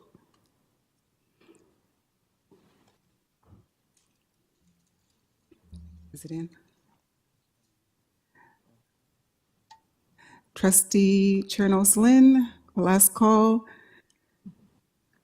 Okay, mark her absent. And note the result. That carries. So thank you again, Paul and Melissa, for coming here this evening, and have a great rest of the night. Okay, thank you. You're very welcome. Thank you. So we're moving on in the agenda. Item 6, staff reports. Could I have staff to speak to these items? Test. Thank you, and through the chair, the first report for the evening at 6.1 is the arts update, and it's my pleasure to have with us this evening Murphy Salo, the essentially assigned principal, and Mary Moynihan, the program coordinator.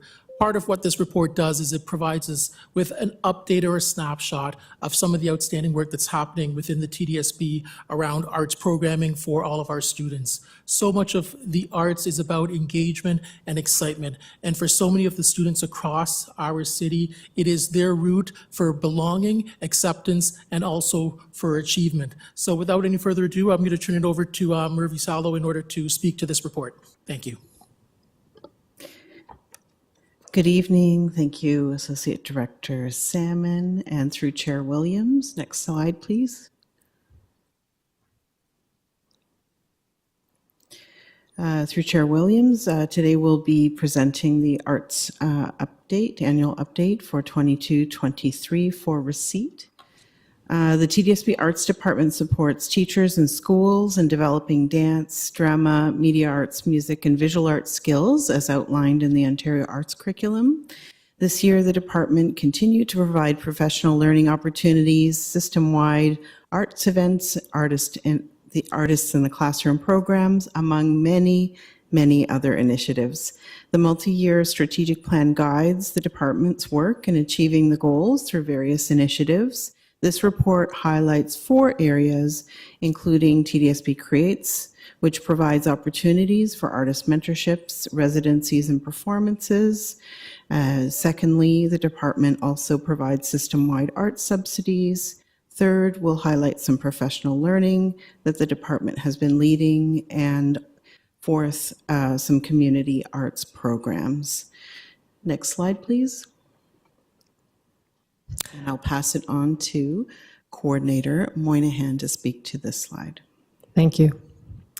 TDSB Creates is an arts initiative funded by the TDSB Arts Department and the Toronto Arts Council with administrative support from Prologue Performing Arts. It connects local artists with classrooms through mentorship and residency programs.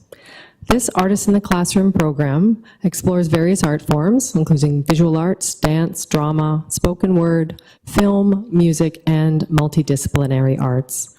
This year, 110 classrooms in 56 elementary schools received artist residencies, and an additional 100 mentorship programs were allocated to grades 7 to 12 classes and student groups across the board.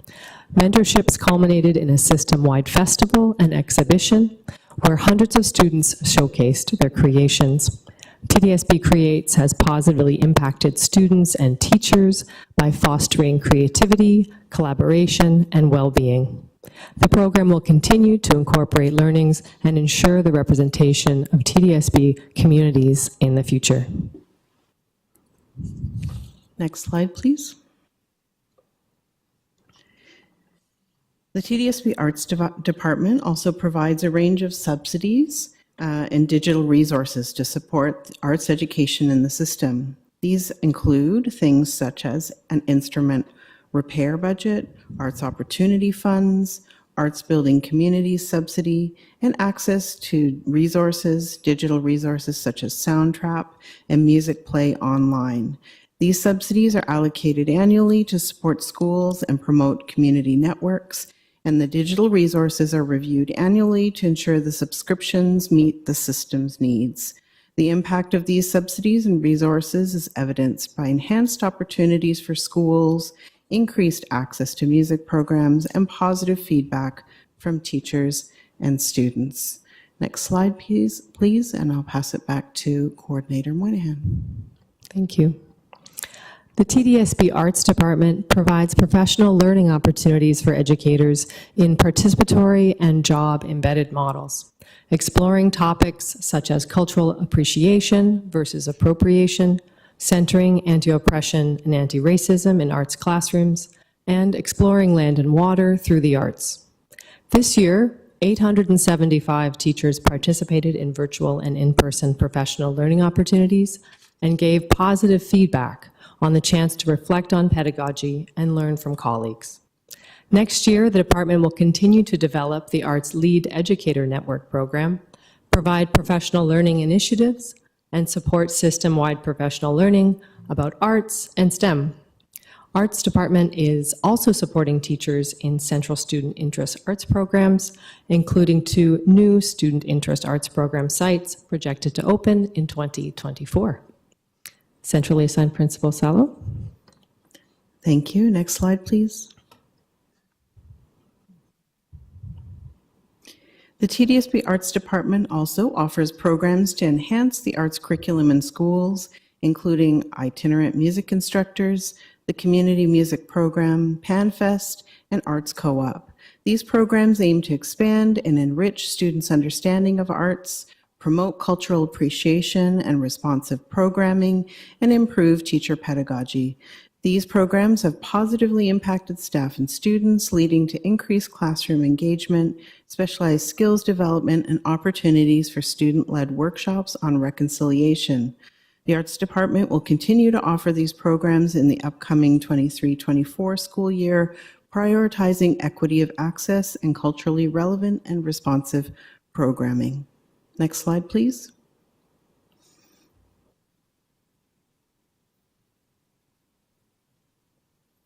In conclusion, the TDSB Arts Department has made significant progress in achieving the goals set in the multi-year strategic plan through various initiatives that we've highlighted tonight.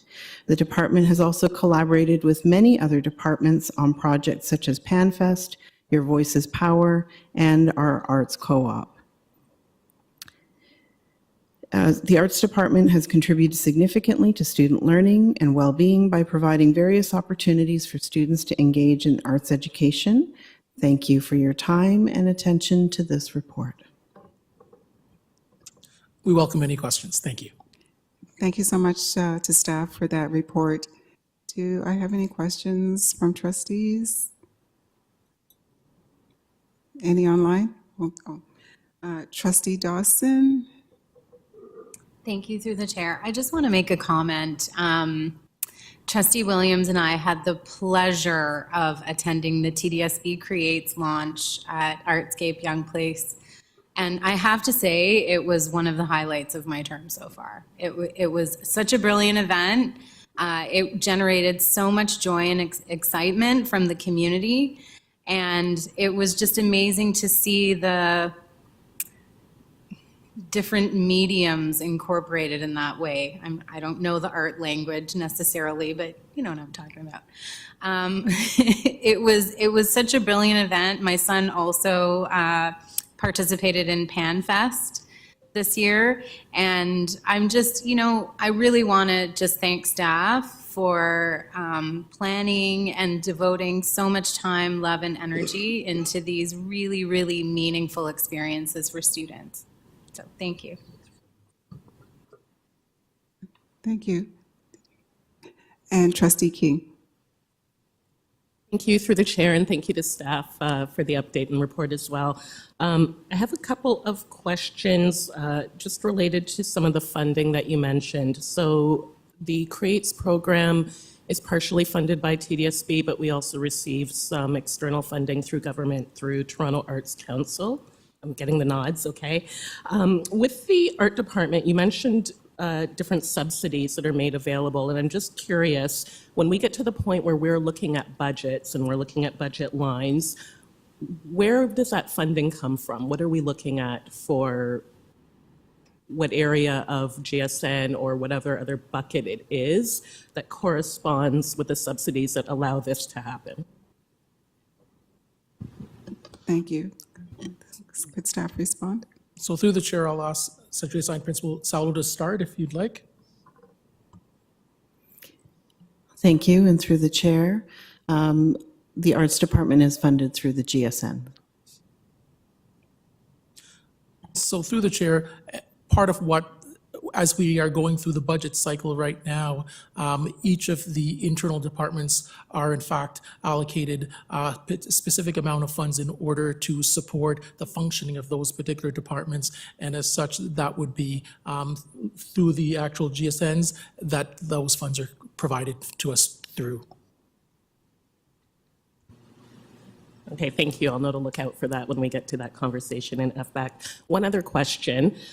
You spoke quite a bit about the anti-oppression lens that's embedded in this work and the programs and the focus on equity of access. So I'm just wondering, the type of programs that we've seen highlighted here, are these the type of programs that would help children explore and expand their interest in arts and get that kind of skills development that would help them identify an interest for specialized schools and to prepare for that experience? Through the chair. Through the chair, I'm going to start, and then I'll turn it over to Centrally Assigned Principal Salo. I think part of what the arts programming does is create a level of excitement in all classes, in all schools. If we want to be able to develop and excite and inspire students, we need to be able to do it from kindergarten all the way up until grade 12. So much of the programming is definitely designed for all classrooms, but we also are very intentional about providing programming in many of our underserved communities because we want to also build that excitement across the board. So I'm going to turn it over to Central Assigned Principal Salo to continue on. Thank you, Associate Director Salmon, and through Chair Williams. Absolutely, what we highlighted here today is just a snapshot of a few things that the Arts Department does. But really that equity lens is definitely something that we really look at in terms of the artists that we work with, the staff in terms of how they're supporting schools. And there's a differentiation in terms of a range of programs and professional learning that's offered by the department. Some of it is supporting our elementary generalist teachers. Some of it is supporting our specialized teachers who have a background. Some of it is for supporting students if they were interested in some of those specialized program or the student interest programs that you were referencing. So there's really quite a range of different programs that are offered through the department, and I will pass it on to Coordinator Moynihan to add anything if she feels she needs, if there's anything to add to that. No, I think this sums it up. I think it's challenging to capture all the work that we're doing in sort of 4 or 5 slides. But certainly the anti-oppressive and anti-racist work that we're trying to do with teachers, centering around understanding, appreciation and appropriation, understanding their roles and their positioning, challenging dominant narratives in the arts, has been the center of the work that we're doing in professional learning throughout the board. And I do think that the spark of excitement that we see from students who are producing work through the TDSB Creates program, for instance, or maybe working, with an itinerant music instructor, or maybe benefiting from a program that is through one of our subsidies, does sometimes give them that first opportunity, and sometimes it gives them just some further fuel for that excitement that may lead them to get engaged in a specialized program in secondary when that time comes.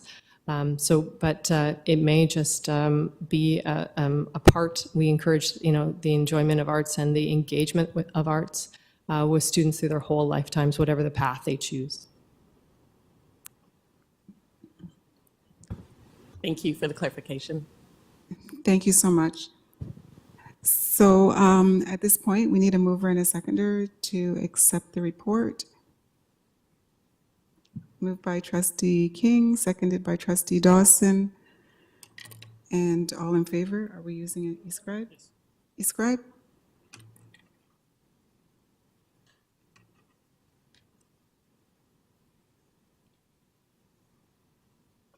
Chair Ms. Lynn in favor, please. Trustee Gills in favor. Thank you. Trustee Hastings, how do you vote? In favor? Thank you. Trustee Hastings in favor. Trustee Shan, how do you vote?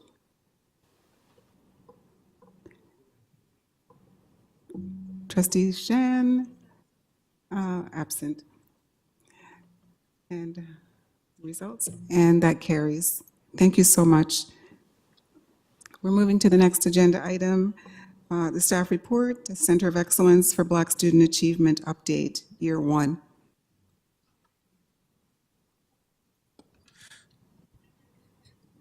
Thank you, and through the chair.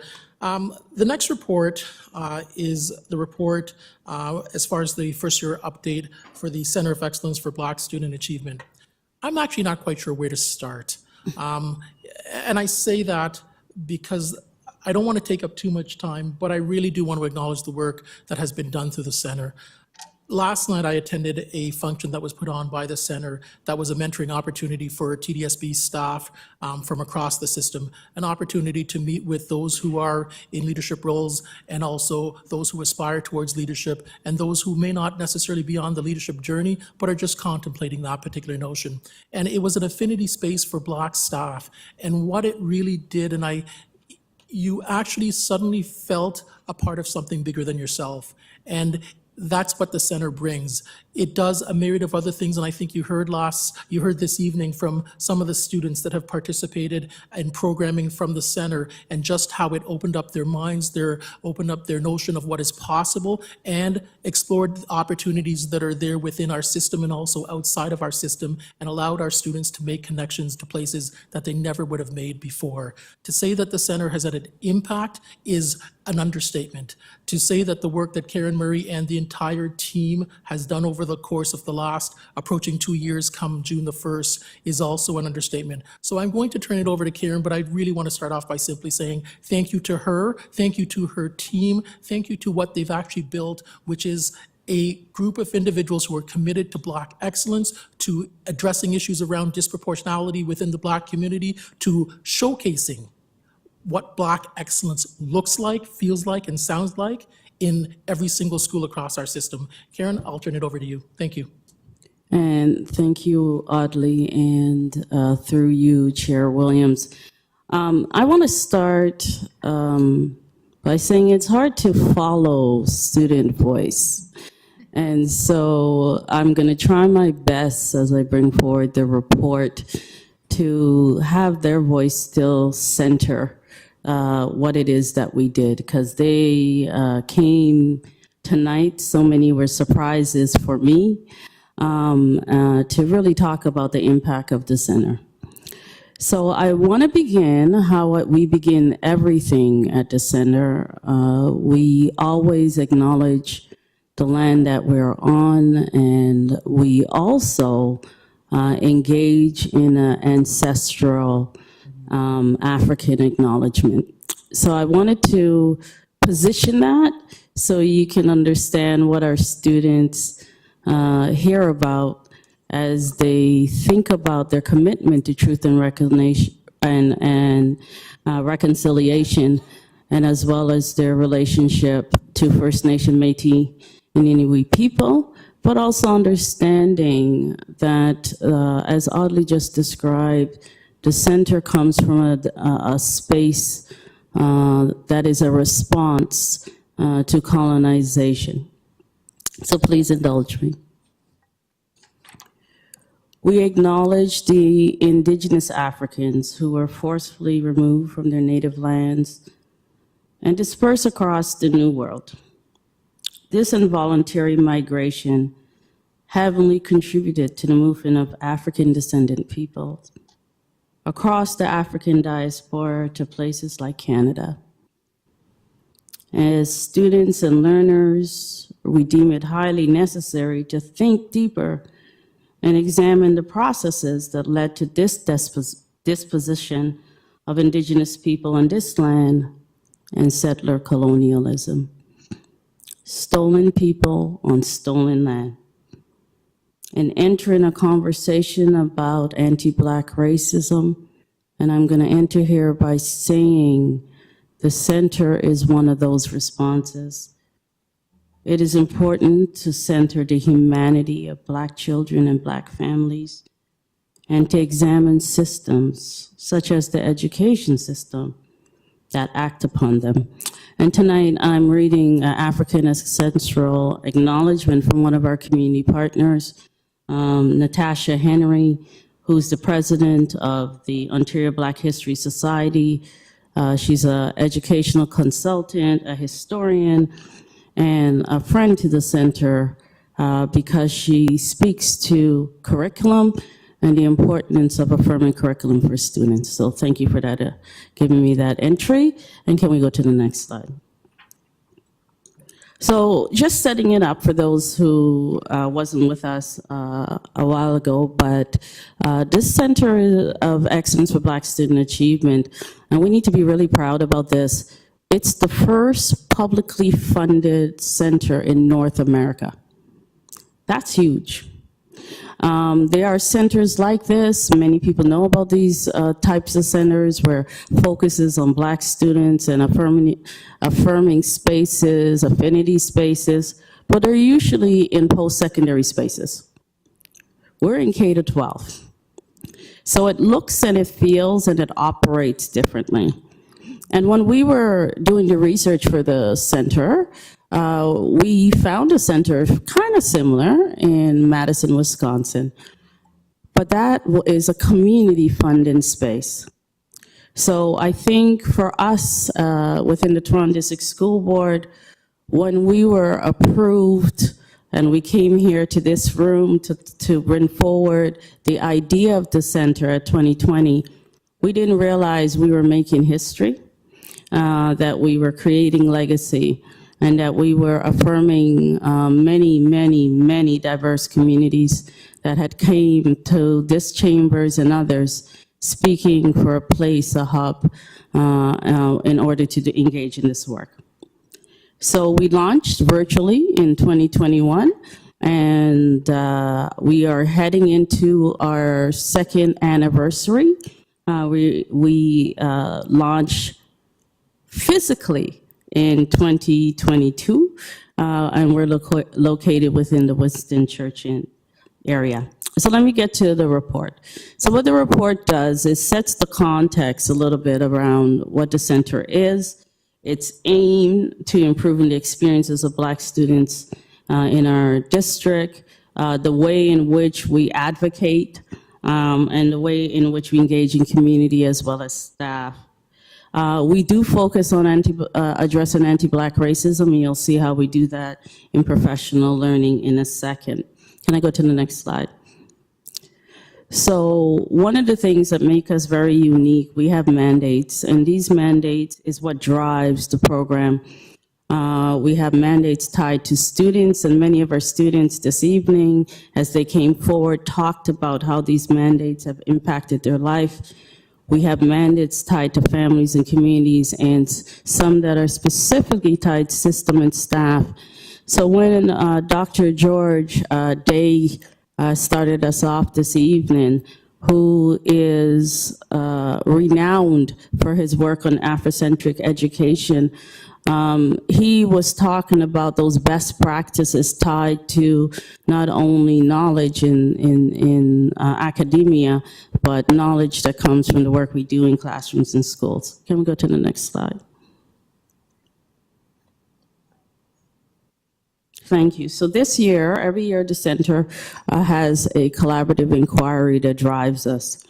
Last year, we were looking at positive identity development for students, and we continue to look at that, but we built on it. And this year, we are looking at Black affirming healing spaces for students, families, and communities, and that's directly in our mandate based on students looking at culturally relevant healing practices. Next slide, please. The other thing that drives us is that we did a full community consultation with students who spoke English and French, Black students, families who are Black, and families raising Black children. We also brought community into us, and we also went out into community. It's important that I set this up because it is through those recommendations from these community consultation that you would see in the report that drives some of the work that we do. Next slide, please. So in the report, it also gives you some appendixes that really positions a lot of the work that we're doing. And Dave, are you online, Dr. Dave Cameron? Yeah. Hi, Dave. I just wondering if you want to just enter real quickly to talk about our senior researcher and our research associates as I move forward. Sure. So all of the we have a senior research coordinator who is in the research team in the TDSB, Taniti Monroe, and she's also in the Center of Excellence, which is a unique position, which is really great. So she flows back and forth from both of our units and our teams, and she uses, we have lots of researchers and lots of different methods we use across the TDSB, and she has access to all those as she's working through all of these projects you see in these appendices have an evaluative component that's both looking at the effectiveness of the experience for Black students as well, or Black families, depending on what the initiative is, but as well looking at it as a knowledge product for the larger system and for Black student success across the system. So she has that mandate in her research. In addition to that, we are connected to a variety of different excellent Black researchers and we expand our capacity to do work in terms of research evaluation depending on what the project is. So I like to think we're partners and hand to hand with what Karen's team's doing in the Center of Excellence and Jeff and that work, and it's super exciting work. We just hired a new research coordinator who's doing his PhD on African indigeneity, and he'll be connected to Taniti Monroe too, Kenneth Gaimara. So super excited about the work, Karen. Thank you. So if you get a moment, I know our report was very fulsome, but if you get a moment to look at some of the research that was tied to some of the work that was being done, it would be, it's a very good read. Next slide, please.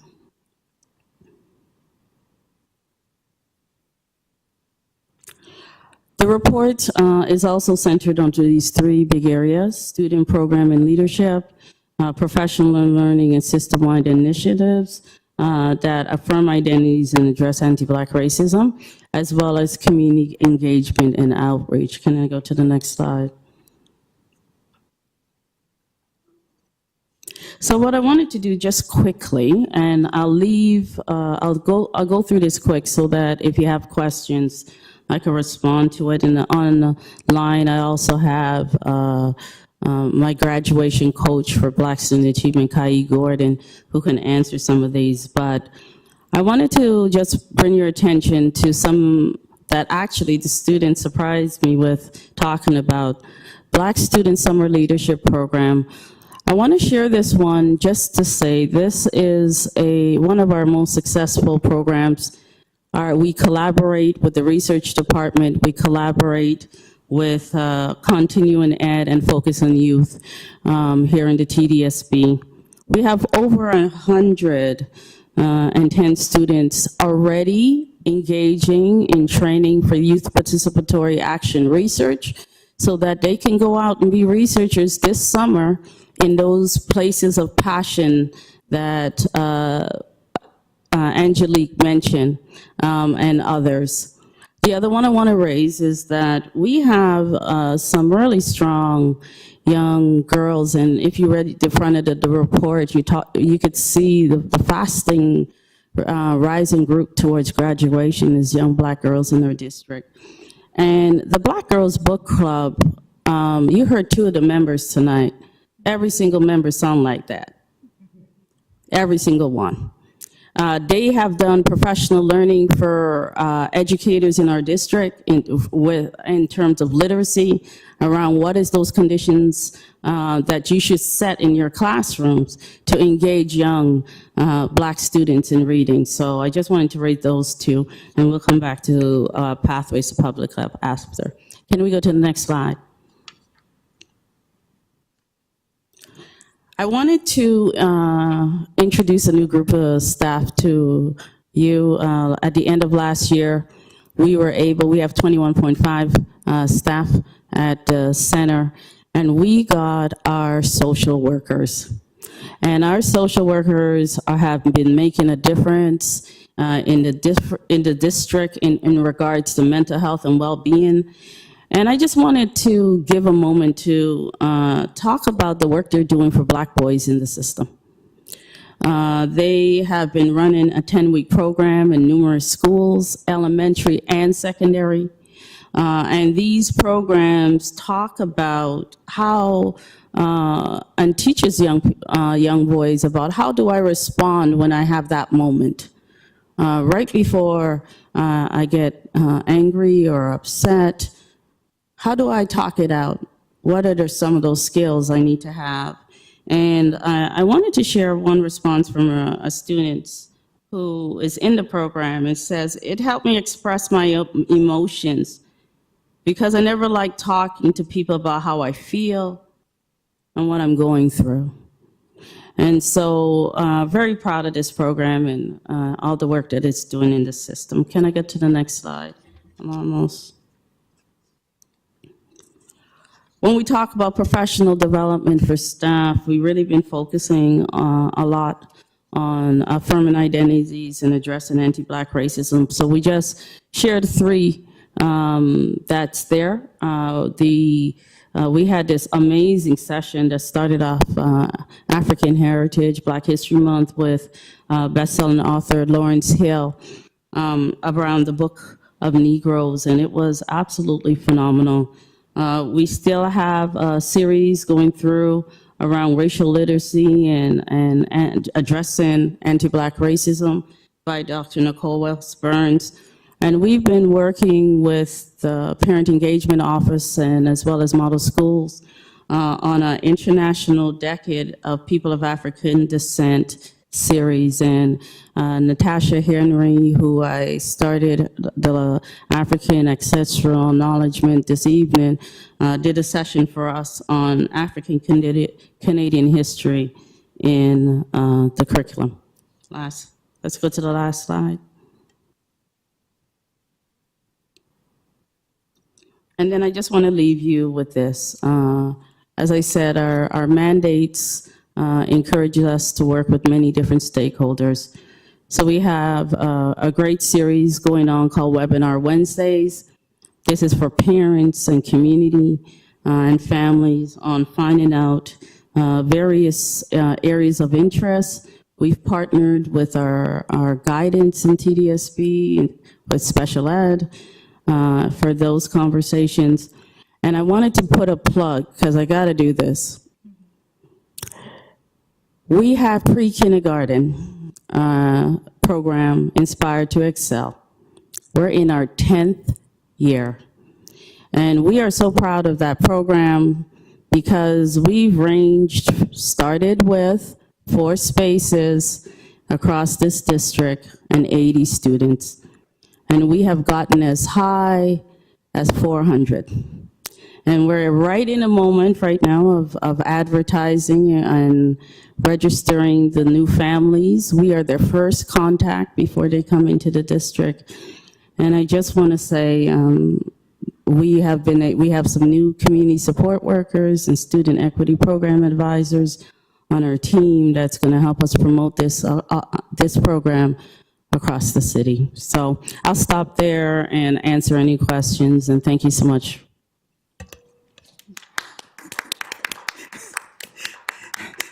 Thank you so much, Assistant Superintendent Murray. Excellent report. I have Trustee Dawson on the speakers list. Thank you, and through the chair, thank you so much for this report and all of the work you and the folks at the center are doing. And to everybody who spoke so passionately today about the work of the center, and particularly the students on the line, I just want to, take the time to acknowledge all of you and your hard work and dedication toward the Center of Excellence for Black Student Achievement. I have a couple of questions. And I also, just want to give a shout out to the stats. I did read the report, and I am just blown away by the success of this ongoingly. So amazing, amazing work. I wondered how many programs happen on site versus virtual? Like roughly. Well, it depends. So our work, we are in schools. So my coaches are in schools. So I have an initiative called Black Student Success and Excellence. That initiative has about 23 schools. And every one of our K-12 coaches has 1 week that they're specifically inside of those schools. Every week, all year from September. So they're in schools, in classrooms, co-teaching, co-learning with those schools. I have graduation coaches for Black Students Achievement, and we have 11 schools. They are in schools. So some of our program are when we bring people into the center, the team will reorganize themselves to be there. So for example, the Afrocentric School Elementary came to the center for an experience, more than one. We are there, they designed a program, they spend a whole day with us, that kind of thing. Most of our students in terms of after-school programs, some are on site, and our students come to us. And one of the things we do, we've committed to getting them there. So tickets, cabs, you name it, we do it to get them, because we need them in the space. But our staff works in schools as well as within the center. Okay, thank you. You mentioned there were 11 schools with graduation coaches, and then I also was curious about the system social workers. Why would they be tied to certain schools? Is it just the amount of resources available, or? Well, the system superintendent, through you, Chair. The system social workers design is a little different. So every one of the roles within the center has a kind of different design based on who they are, right? So our system social workers do engage in schools based on sometimes there's referrals. So one of the things we talk about is those equity referrals when situations happens in schools. And families sometimes require and ask for a Black social worker. We have set up a system where we work through the manager of social work. And with us, we also have a manager, Adolph Williams, that works closely with us. He's tied to the center with us. That allows us to tap into the whole board social workers. But then there's schools that are specifically requiring, they could be schools that are part of our graduation coaches for Black students where they are, or there's schools where they're part of our Black Student Success and Excellence schools, or they might be just schools because of through the referrals that we see the need that programming is required, and that's where they go. So they move wide, and there's not enough of them for all that is being asked of them. Okay, thank you. And that leads into my next question of there not being enough of them. These programs are just, you've demonstrated how successful they are. So will you be, during our budget cycle, providing a proposal for enhanced funding based on some of the gaps that you see and need? Can you do that? So I think I'm going to start on that. Thank you very much for the question and through the chair. The Center of Excellence, without a doubt, does outstanding work and will the nature of the staff that they have will, and the nature of the need will always be there. And it would certainly will be there moving forward. And we know the success stories. At this point in time, we would have to look at where the specific gaps are in order to make that type of an assessment, and also keeping in mind the broader structural place that we're at with respect to the budget cycle. One of the things that we have been able to do this year, and you will note this on the budget, is that there have been no decreases to the Center of Excellence. There have been no decreases to the Center of Excellence around the staffing. That was part of the commitment that we have made to those who work there and to the outstanding work that they have been doing across the system. But there have been no decreases to the Center of Excellence. And we believe moving forward, based on where we are from a budget perspective, that going into next year, that we are well positioned to continue the work in a positive way.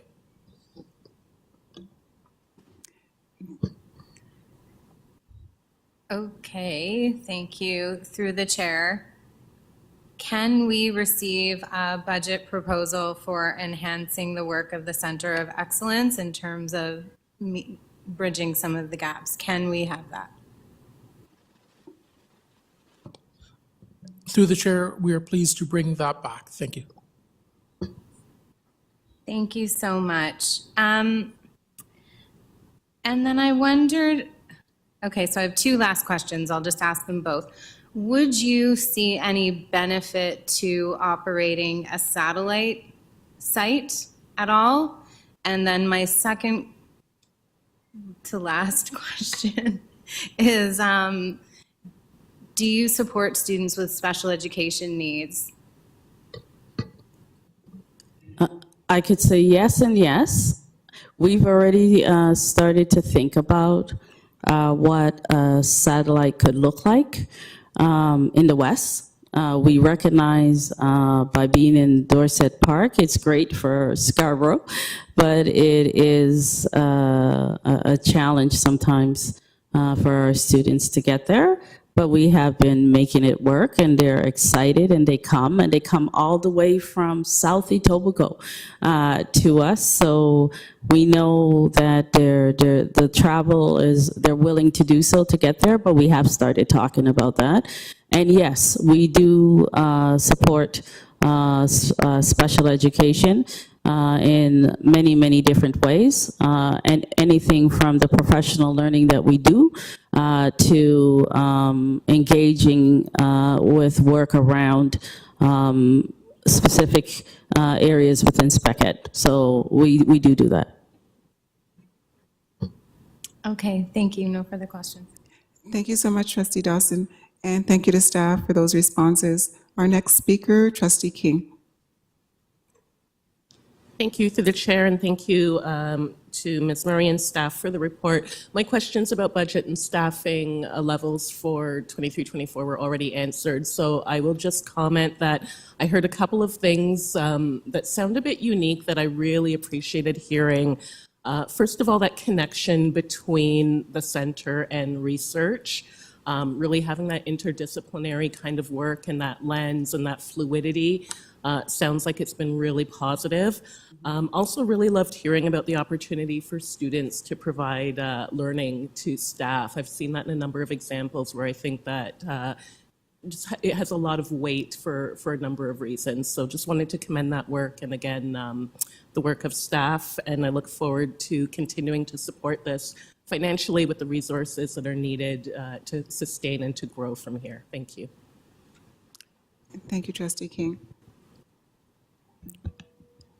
Through you, Chair, I just wanted to respond just to say thank you, but also to say one of the things, and we didn't mention it a lot, but you'll see in the report, we had our first youth participatory action research led by students and developed by students this fall, well, last fall, and that was groundbreaking too. And so this year, we are working with the Jean Augustine Chair, Dr. Carl James, to move that conference from virtual to in person. So I'll make sure everyone hears about that and be invited when we get there. And if I can add, with that particular conference, if you want an opportunity to be inspired by our youth, that is a conference you want to attend. It really, it's unbelievable how creative, how logical, how out of the box that these students are able to express themselves, articulate, and be able to provide that information to staff in this particular conference. So something well worth attending. Thank you. Thank you. Did you have any further questions, Trustee King?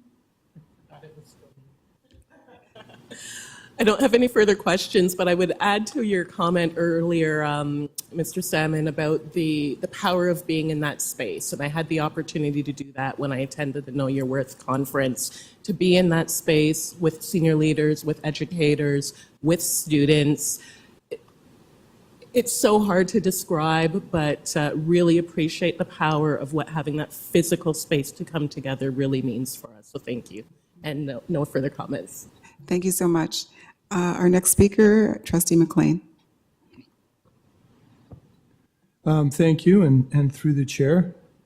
This is making me a little nostalgic today because I remember in May of 2019, it was our first budget season, and much like this, it was a very challenging budget year, and the presentation for the center was brought, I believe, in May to board, and with the request for the appropriate funding to set the center up. And we were so embarrassed that the center needed to be done, and so inspired by that which was possible and that which was aspirational in nature. And that in the middle of trying to figure out where we were going to get money to balance the budget, we unanimously voted to give them more money than they asked for when we set it up. And it's just so cool to sit here and know that on that day, when we were all excited about what was possible and the work that lied ahead, to sit, 4 years later and know that, Central System Superintendent Murray and her team have exceeded expectations. And, it's just, I can't think of a single moment of being a trustee that I look back on and I'm more proud of that we decided that day that this important work needed to be done. It needed to be done yesterday, but since we couldn't do that, it needed to be done when we could. And I'm very excited and grateful to System Superintendent Murray and your entire team. I congratulate you. When I became interested in becoming a trustee, I did a little bit of research, and the graduation rates of Black students, and particularly Black males, offends me. It offends me that we live in a society where a public system of education is failing so poorly with regards to a particular group of students. So while congratulating, I'd like to know if there was some, because I think you alluded to the girls, the increase in the graduation rate. So I was just, if you could give us an update on any progress that's been noted in that regard. So I'm going to send this to my partner there, Dr. Dave Cameron. Could you enter with some research, please? Sure. Through the chair. Yeah, there, as the report articulated, there's been real movement for all of our students that identify as Black, especially our Somalian students are doing incredibly well over the past 5-10 years. Right now, our Black girls are graduating at 85%, which is right at the board average or higher, and they've been improving dramatically. When you look at the information from the 1980s, early 80s, out into what's going on now in 2023, it's impressive that our Black communities are, given the institutional biases and the barriers and all of the things that we have talked about and that Karen has talked about, that we recognize in the TDSB and in public education in Canada. So it's been really impressive. Black boys are still graduating at a 13% percentage point lower rate than Black girls. So that's still a big issue. There's still lots of disparities, as you'll recall in some of the conversations and some of the system indicators when we look at achievement in terms of high achievement or being successful academically in our school system, especially in STEM, as kids move from, as students move, from grades 3 out into grade 9. There's still a ton of work to be done in terms of U-level course participation, post-secondary school access. All of it is there. There's still lots of disparities, but it's impressive how our Black communities are improving. Thank you. Thank you, Trustee McLean, and thank you, staff, for those responses. So seeing no other questions, I need a mover and a seconder to accept the report. Moved by Trustee Dawson, seconded by Trustee King. Are we opening an e-scribe? Yes. Charnas Lynn in favor of this wonderful report.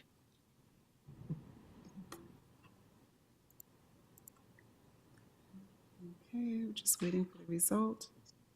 Trustee Hastings, how do you vote? I need your words. Is that in favor? Thank you. Everyone's voted? And that carries. Thank you so much. So we're moving on to the next agenda item, which is a written notice of motion for consideration incorporating the IDC for you deconstructing anti-Black racism, a grade 12U interdisciplinary course in the TDSB as provincially accredited coursework, moved by Trustee Dawson and King on behalf of Student Trustee Musa Osaro and Indigenous Trustee Shafkat. And Trustee Dawson, would you like to speak to the motion? Yes, I will, through the chair. I'll be actually very brief, and we'll then turn it over to our student trustees and Trustee King to close it out. You know, I was so happy to support this idea, and, you know, it was a true collaboration between students, some of our wonderful staff at the TDSB, particularly D. Tyler Robinson, who spoke earlier tonight, and as well as trustees. So, you know, really, this is a monumental achievement for our board if we pass this motion, because it really could change the shape of Ontario education for so many students. And we heard from Ms. Wigg earlier today, who is taking the course, and she stated that an Afrocentric classroom experience will benefit all students, and truly that's what this would mean.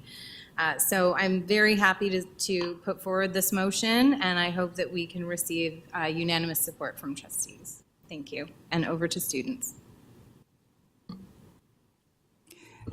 Thank you.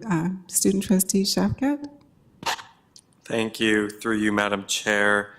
I'd just like to start off by extending my appreciation to Trustee Dawson, Trustee King, as well as D. Tyler Robinson for supporting us in the creation of this motion, and Trustee Dawson and King for moving it on behalf of the student trustees.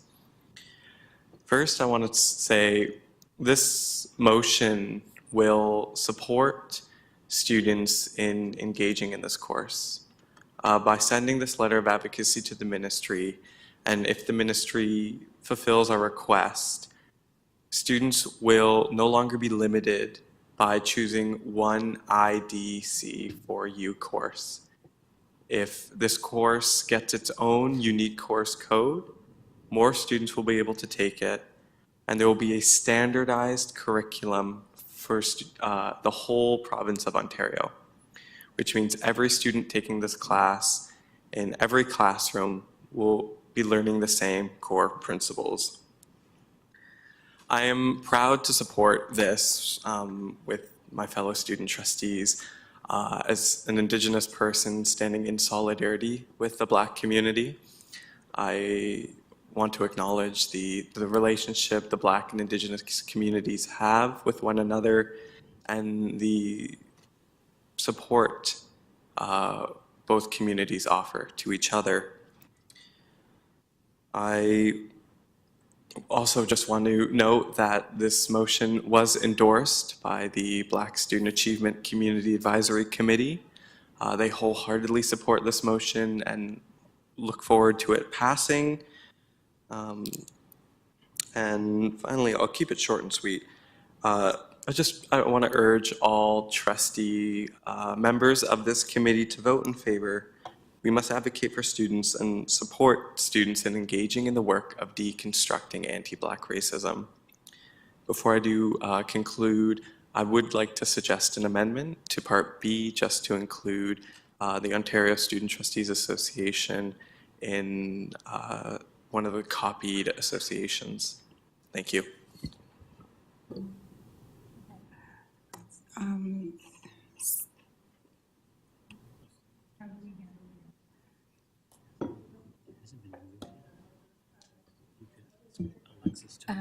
I accept the friendly amendment. Is that? So we need the mover and the seconder on the amendment, and then we can vote on the amendment. Can you say the change again, Isaiah? Yes, through you, Madam Chair, it would be to add the Ontario Student Trustees Association to Part B as a carbon copied association on the letter. Okay, I will move to make that change. Okay, so the amendment is moved by Trustee Dawson. Do I have a seconder? Seconded by Trustee Rajwani is seconding. Are we going to do e-scribe to vote on the amendment?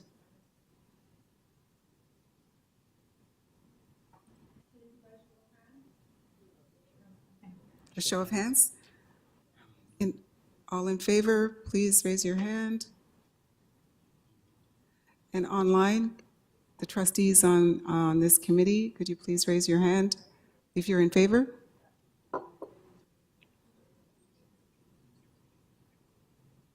Trustee Chernos Lynn, how do you vote with regard to the amendment? I'm sorry, I had to step away for a minute. Is it on the screen, the amendment?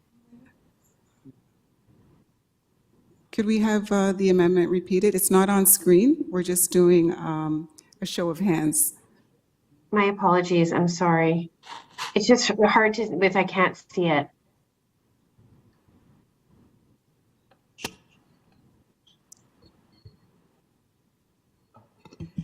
The amendment is to add.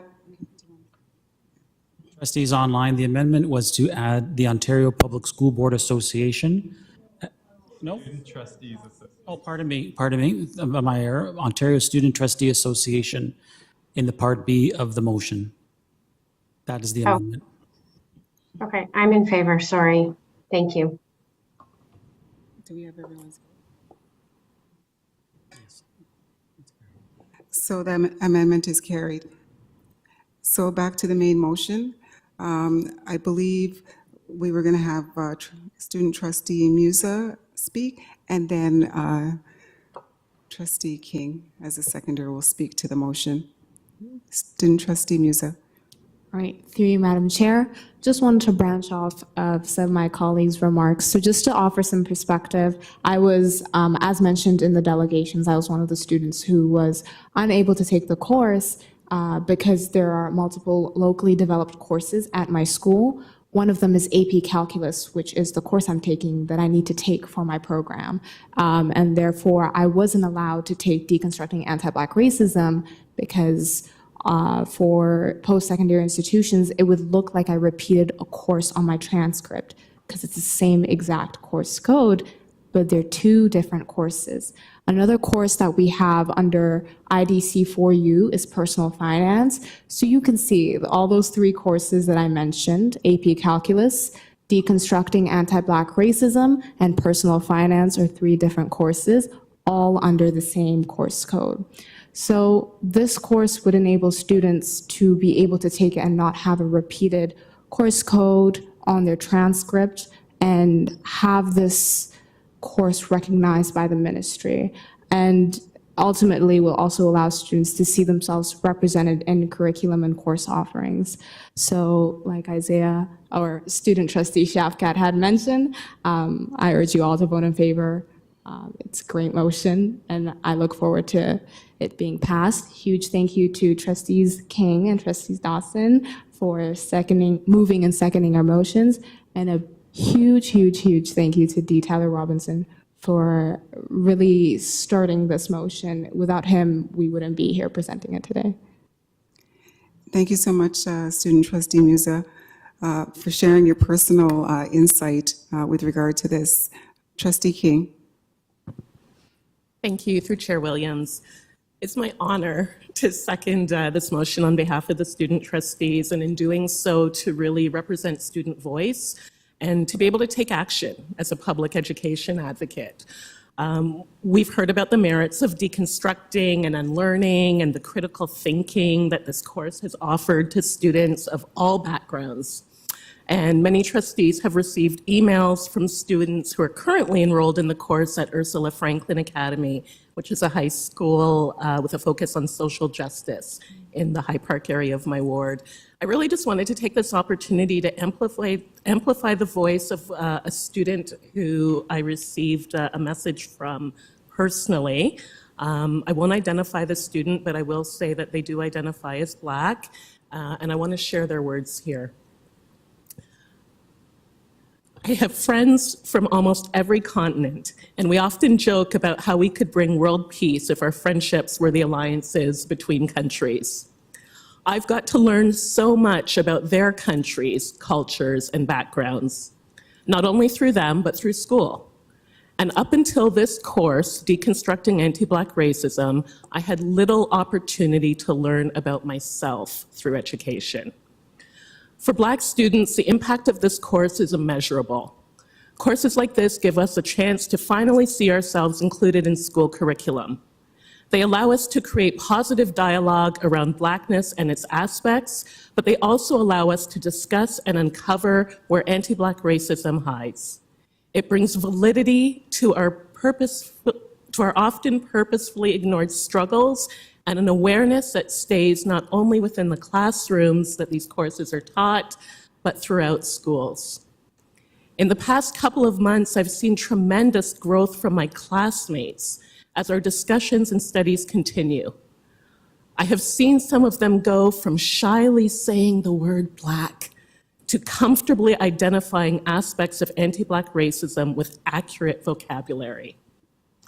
It is quite difficult to articulate truly how much this course has meant to me, but I can honestly say that this course has a strong and meaningful future, and I'm sure that my classmates would say the same. I'm asking you to support my identity and the education around it. I'm asking you to allow students across the TDSB to have access to crucial education about anti-Black racism and to allow both students and educators to contribute to its deconstruction. Those are the words of the student, and I chose to share them because I feel like this was me in grade 12. As a student in public education in Toronto, I wish I had the benefit of this course. I wish I had the benefit of the vocabulary and the space to understand my own history and identity and how the world would interact with my Blackness. I also wish that many of the people that became my adult community had the benefit of that kind of learning. So in an area where I think we often grapple with the scope of the work and the slow pace of change when it comes to anti-Black racism and oppression work overall, this is an opportunity where we've identified a system barrier and we can advocate for a tangible, effectual system change that will increase access to the course for all students across the TDSB and potentially across the province, as we heard. So again, very, very happy to support this motion, and I hope that I'll have the support of colleagues in doing so as well. Thank you. Thank you so much, Trustee King. So it looks like we have no more speakers on the list, no one online.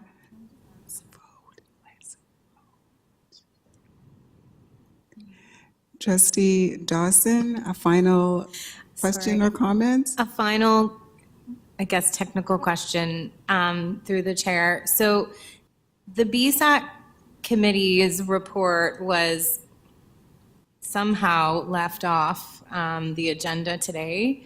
They had passed a motion recommending their endorsement for this motion. So I just wondered, we have included that in the motion. Will we hear this recommendation from BSAC before it goes to board at another committee meeting? That's a technical, Denise?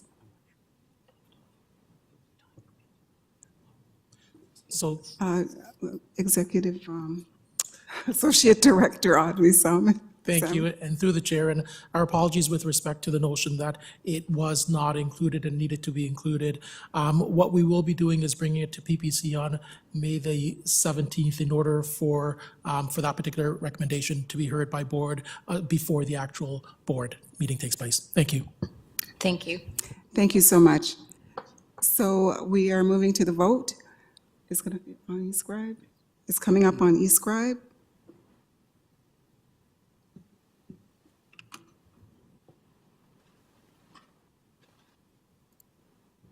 Charles Lynn in favor. Thank you. Trustee Hastings, how do you vote? Yes. Trustee Hastings? Wonderful. McLean in favor. Is he on the committee? He's not in favor. I just got caught up in the. And that carries unanimously. Thank you. So at this point, I need a mover and a seconder for adjournment. Moved by Trustee Dawson, is seconded by Trustee Rajwani. Just a show of hands, all in favor? And the meeting is adjourned. Thank you all so much for attending. and everyone online as well. Have a good night. Thank you, Dee, for running a great meeting. And to all the staff back there supporting. Thank you.